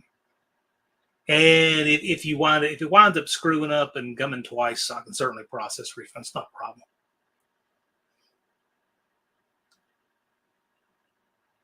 Does Nothing Special says, I'm doing a short every month and a half. I walk outside, feel the heat, and say, just screw it.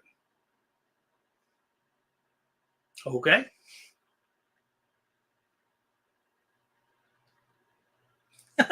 Clint said, I got my first month with a negative sub count. I probably should work on some videos. Entirely up to you.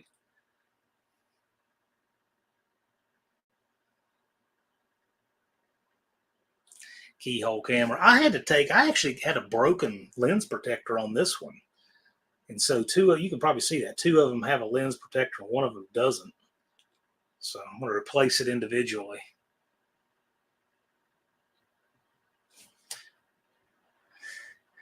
$38 POS Racing. How's it going, sir?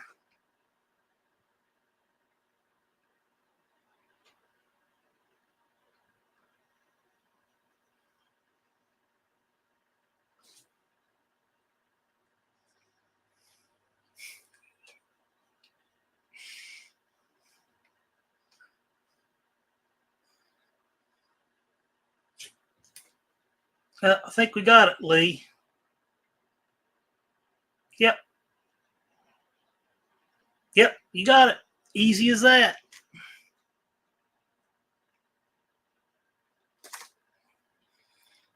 Yep, you got it, Lee. And that's the only one I'm seeing, so. Lars Purdue, LP, is killing it with subs and views and shorts. Yeah.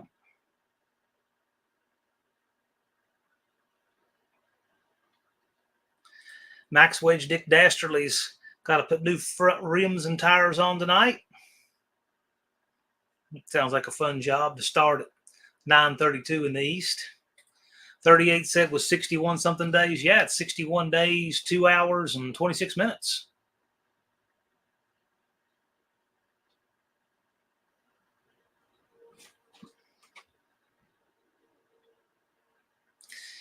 Dean says a hidden package on the pickup. We know it's an aluminum 5.3 block.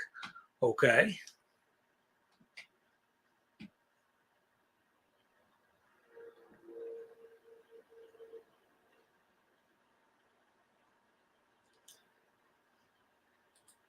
Dean has some good ideas.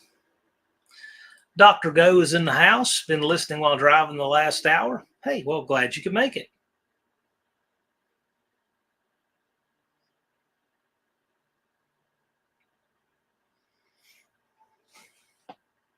Clint says it's not an aluminum 5.3, by the way. Well, Clint, let him guess.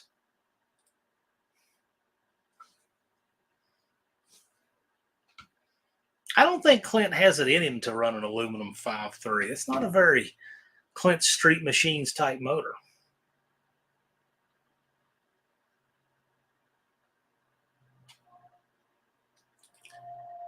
$38 says at least I have only 2 cars to get ready. Okay. But you will. Colleen, how is the MM&M effort coming? What's supposed to make it to No Name Nationals, and what's your forecast looking like?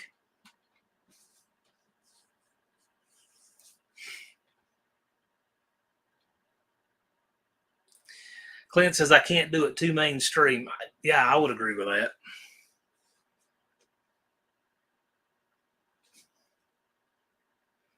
Yeah, the 5.3 LS is not very Clint-like. Indirect Connection says, I have to decide what's going this year and focus on only that car. Well, indirect connection. Earlier in this live stream, Andrew Nelson said he will be interested in seeing Scott bring the Duster to No Name Nationals. Maybe Scott should get that thing wired and call out one of the Nelsons. Wouldn't that be interesting?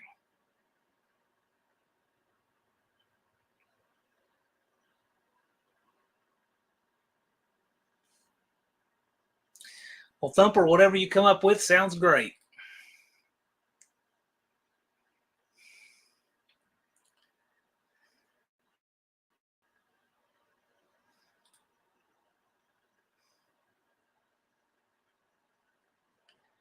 Colleen says that Damien will be bringing the 96 Mustang, and I'm bringing Half Pint, that D50.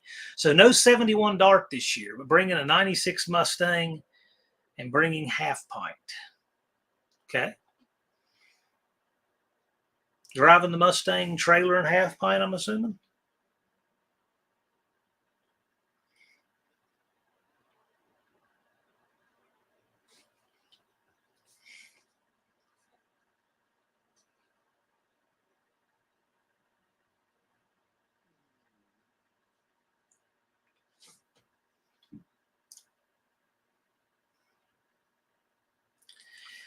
Clint said it's probably the lightest iron block I've ever lifted.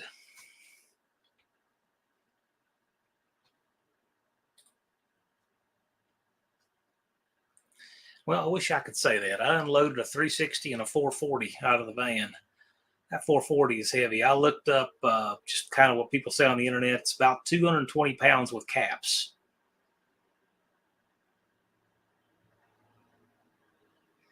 And I didn't have the caps on this one. When they have the caps, you know, do you grab it through the caps and get it in close and just pick it up? This didn't have the caps, so I actually put a board down off the back of the van and just walked it down the board to the ground.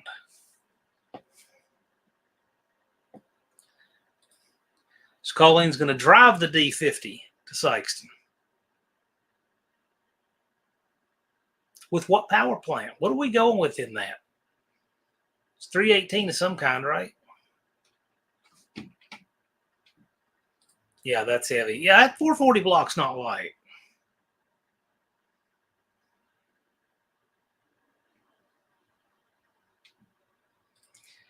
That fan to the bottom of the rubber trim line on the bumper was 15 and a half inches on that van. It was down 5 inches in the back. 318 5-speed, all right. That's what engine hoists are for. Well, it depends where you're doing it.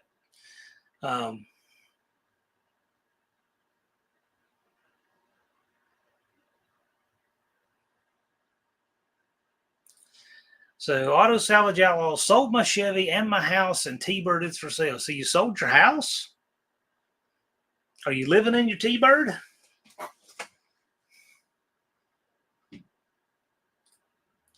How bad was 77 around the lake? I didn't go that way.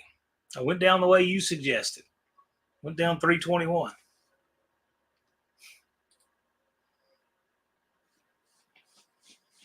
Usually it's not too bad there around Lake Norman anyway. Although I was going on a Saturday morning, so it could have been worse. I don't know. Yeah, I went 321, came out that way. It was a good way to go. GPS called it a tie. GPS doesn't usually know how much traffic you're looking at. It just looks at speed limits and all that stuff.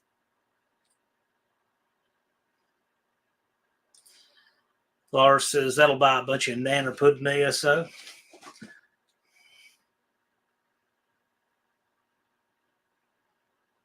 JB sneak in here? Sure enough.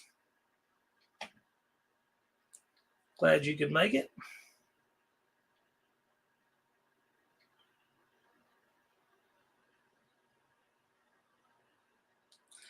Unfinished project says Pavlova is basically Rudy Tooty Fresh and Fruity. Okay. Yes, so sold the house yesterday. Okay. 321's a quieter ride. You get close to 85. It was fine. It was fine. It was totally fine. Lowry's Garage is here. Hello. Thanks for swinging by. I like your skull and crossbone looking cross wrenches logo there, by the way.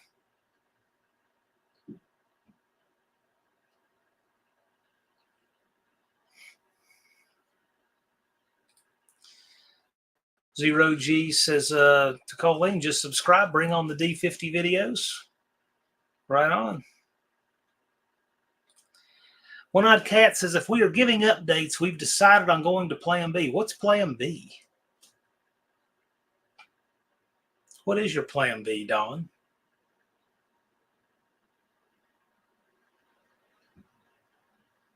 Yeah, good to see you in here.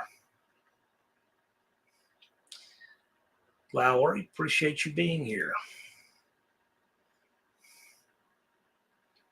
Yeah, so Don says we're going to Plan B. Well, we're 61 days and 2 hours and 18 minutes, so a lot of people are changing plans now, as well they should. Time is short.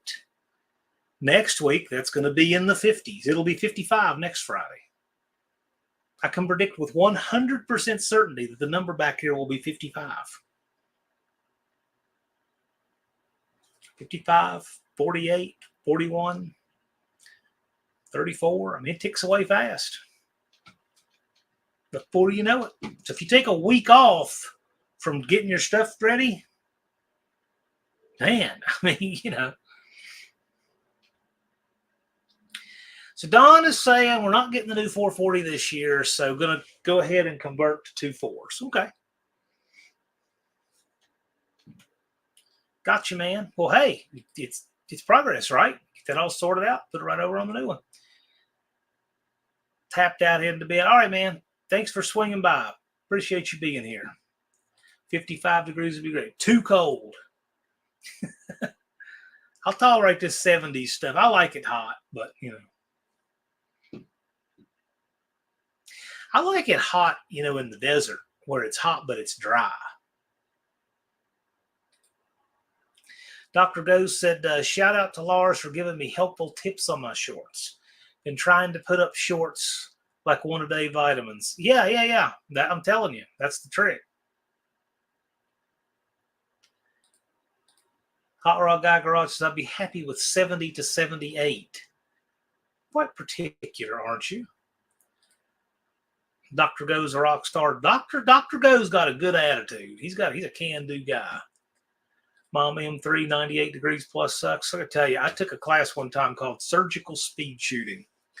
All about shooting fast and accurate. And the temperature was 99 degrees on the most humid day I think I have ever lived through. I mean, I'm going to tell you, you talk about hard to hold on to a pistol in that weather with being that sweaty. It was unreal.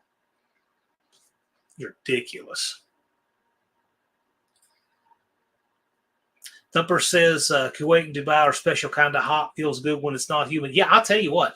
I like that 100-degree out west heat where there's no humidity. So imagine it just being warm with no sweat and swampiness. It's actually pretty nice.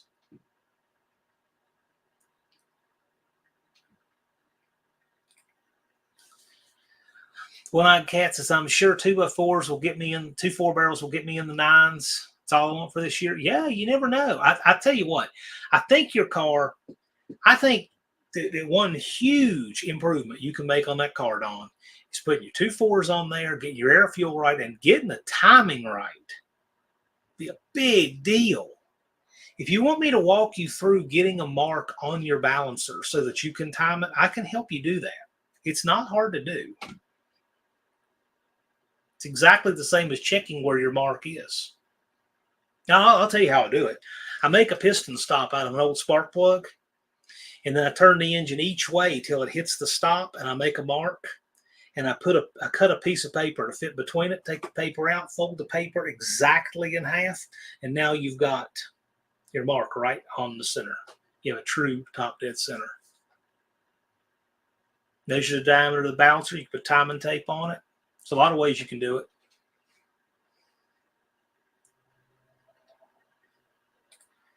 100 degrees, 18% humidity. Okay. Humidity in Tennessee is brutal. Gosh, it is. It really is. The humidity is, yeah. See, Clint said 110 was zero humidity in Las Vegas last week. Exactly. I've trained in the desert. It's great because as hot as it is, it's not humid, sweaty hot. It's great. The two most brutal weather classes I've ever taken for heat was the one that was 99 degrees with insane humidity. And on the exact same range, this very same range, I took one in February. It was like the first, second week of February. That class was bitter cold. Oh, it was cold. It was a rifle class. Man, it was cold, just went all through you.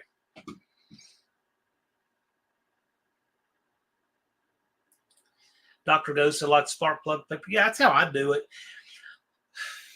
You know, I've heard people defend ways of doing things that don't work. But I will say, if your science is sound, there's several ways you could do it. Now, I'm sure there's people say, oh, no, you can measure it and mark and caliper. The thing about a caliper is, though, is a caliper is giving you a tangent, which doesn't account for the curve of the balancer. Paper will do that.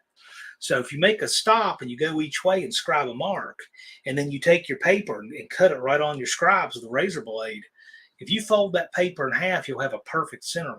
So it's a goofy way I do it. You can literally do it with a Post-it note. Last one I did that on was a friend's Jeep because we just wanted to verify that his balancer hadn't slid. To me, it's just kind of like something, it's quick to do. It takes more time if you have to make a piston stop because it's an engine you don't have one. So in my toolbox, I got a drawer with, whenever I have to do this on an engine, I don't already have a piston stop, I just make one.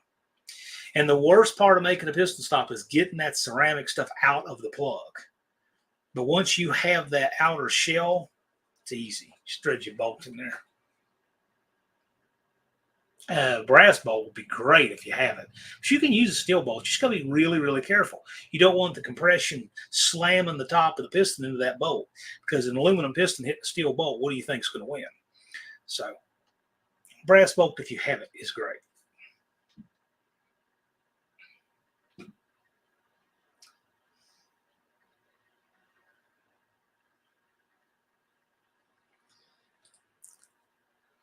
Lars puts up the link for Engine Light Garage. Yep, Engine Light Garage and Riley are both really close. They're both over 400. They're getting there.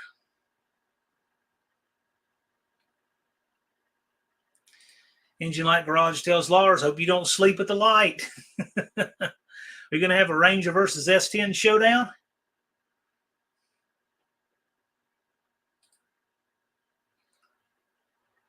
Lars said subscribe to see Trash Truck versus Ranger. I'm looking forward to it.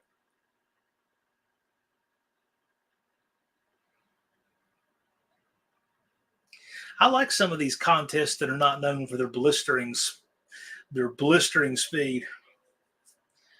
Blue Grit says got 40 more views. Okay. Lars puts up the link to Riley's Junkyard and Petting Zoo.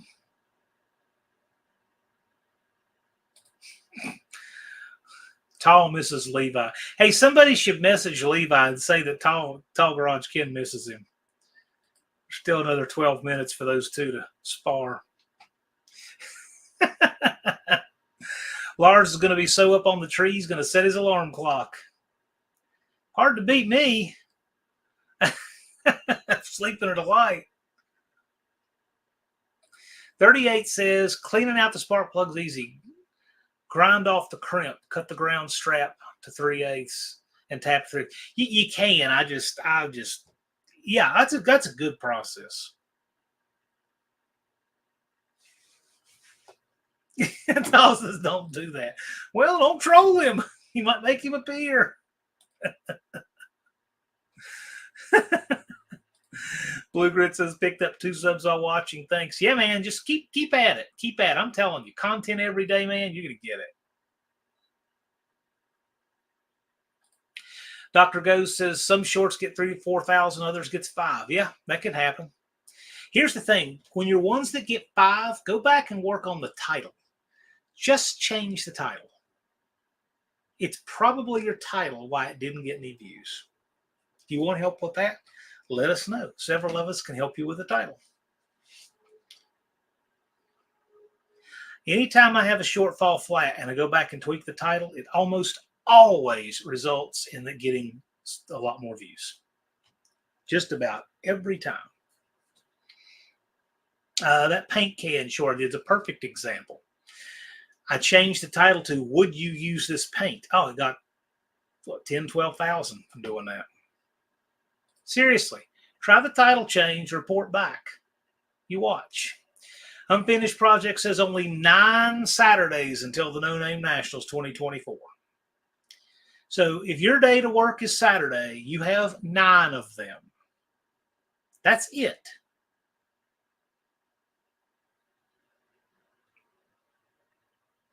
Or you have about 61 of them because you're going to make it in 2025.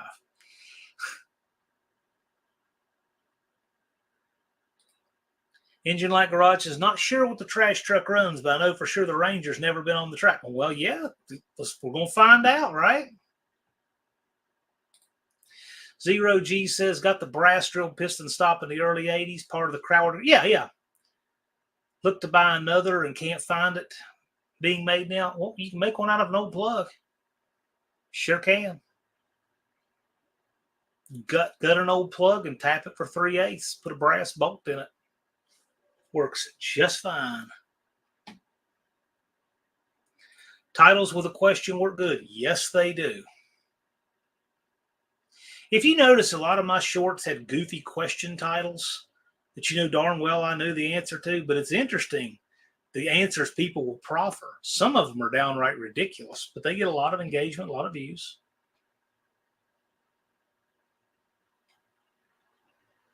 Yeah, I put up that short asking what that air filter lid was. You wouldn't believe some of the crazy answers I got.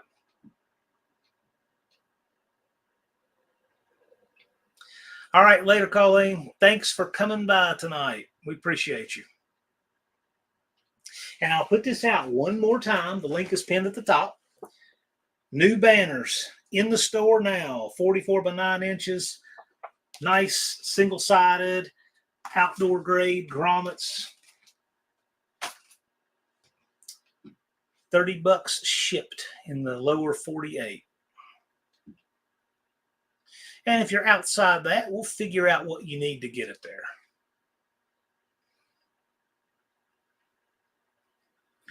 Made in America. All our merch that we have for No Name Nationals is as American as it can be. Lars's main thing, I hope y'all doesn't open that can of old paint. In the short, I'll spoil it because I think most of you have seen it, but I pick up the paint can and literally the bottom comes out of the can. And I had a guy say, well, don't take the lid off that. That's probably lead paint. I'm like, how did you not watch the 8-second short to see that it doesn't matter if I take the lid off or not?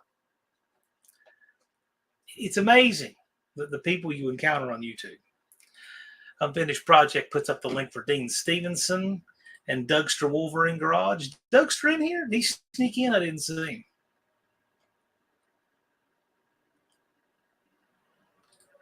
And there's the link to my paint can short.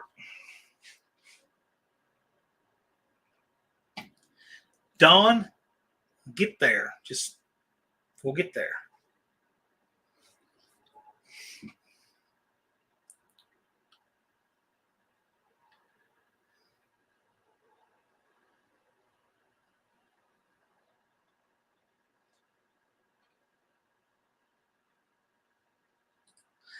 Chris 103 Customs asked, did you get a trailer? No, I didn't. I saw those trailers, and just from the road, 50 feet away and 35 miles an hour, I said, well, that looks like a bunch of junk. So I rolled up there, and they were rough. They're sitting out in front of a business. It looks like stuff he's drug out of the woods and put some spray paint on. And, you know, I mean, we've seen people on YouTube that think spray paint makes something worth 3 times what it is. And these trailers were just like that. But they're interesting. I mean, I'm always kind of passively looking. You know, it's interesting. The dovetails are nice. I don't like a dovetail on a trailer. because we live in a place that's just too hilly, and they drag. I don't like that. I would rather have longer ramps and have jacks at the back than have the dovetail. That's just me.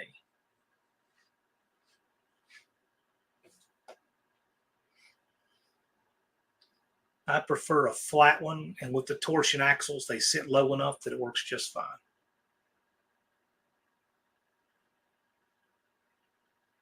Buffalo Brian is here.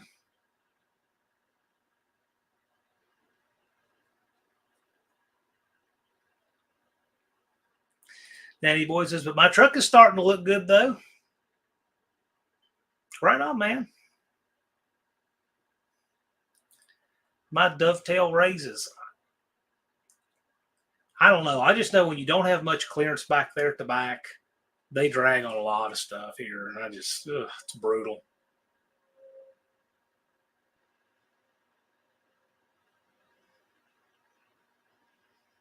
I guess you have a dovetail that kicks up if it's a tilt bed.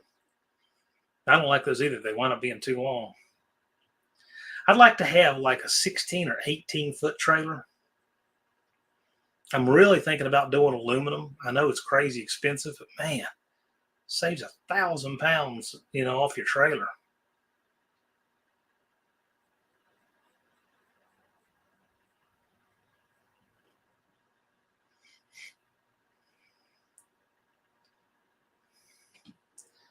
Wendy says hello to Buffalo Brian 33, her brother-in-law, Dawn's brother, who's got a derby next week. He's a demo derby guy. Buffalo Brian, what are you derbying? Tell us what car everybody here is going to lament. Buffalo Brian says, hope everyone's doing well. Can't wait till the No Name Nationals. See everybody. Well, we're glad you're coming back. What are you going to derby next week?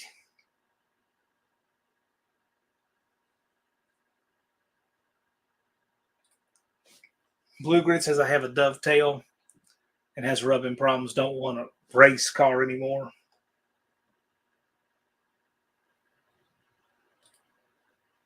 That's why it goes up for accommodating more hay bales. Okay. JB says Buck does his trailer's nice aluminum tilt. I didn't know it was a tilt trailer, JB. I know that Aluma offers a package for 20-foot trailers to be a tilt. I didn't know his was. Of course, he's got a lot of truck to pull it with, too.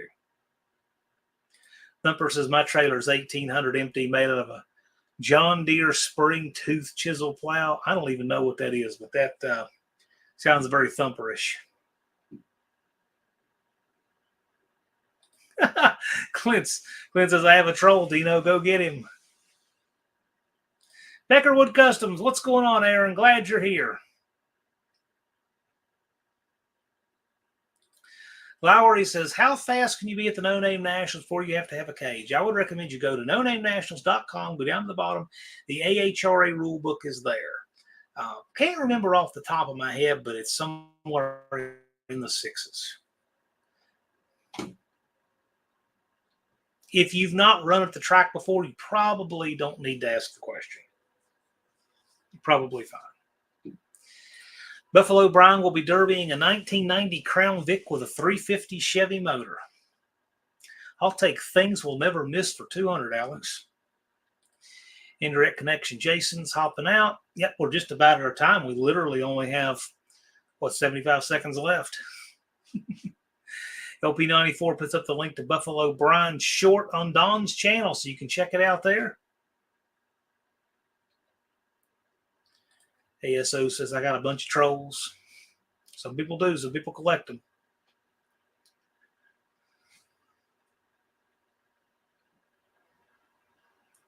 Chris 103, he's out. Love the van with the Swampers on it, man.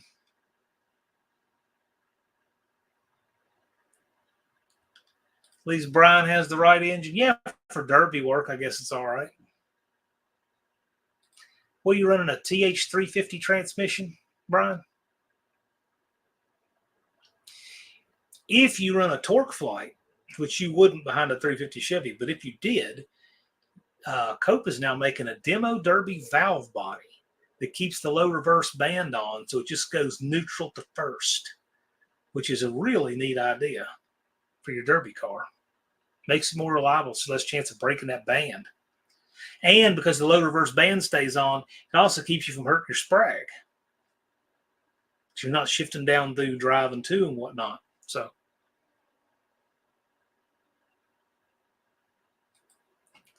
hit the brakes before the light. You won't need a cage. What are you running anyway? I mean, most people worried about whether or not they need a cage don't need a cage.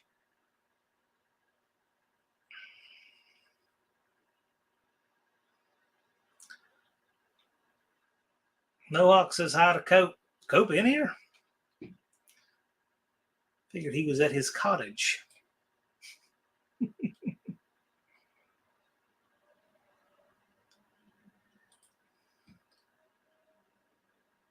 Dr. Go, thanks to the community. Well, thanks for being here, man. Turbo 350, at least that's what I was told. Yep. All right. Lars has got the last comment here. And good night to Mount Nancy. Lars says No Name Nationals. The link is pinned. It says September 20th, 21st. Do remember Thursday the 19th is a free day for everyone. And if you're not yet registered, please go ahead and register. Time is short. It's 61 days, 1 hour, 59 minutes. So, and also we got banners in the store. We got shirts in the store. We got stickers in the store. And more to come because now it's getting crunch time and exciting things are coming out. So I will see all you guys again next week. And Buffalo Brian says he might have something for us next year. Oh, well, we'll find out. 0 G's on it. Anyway, we'll see you guys next week. Thanks for being here. Take care.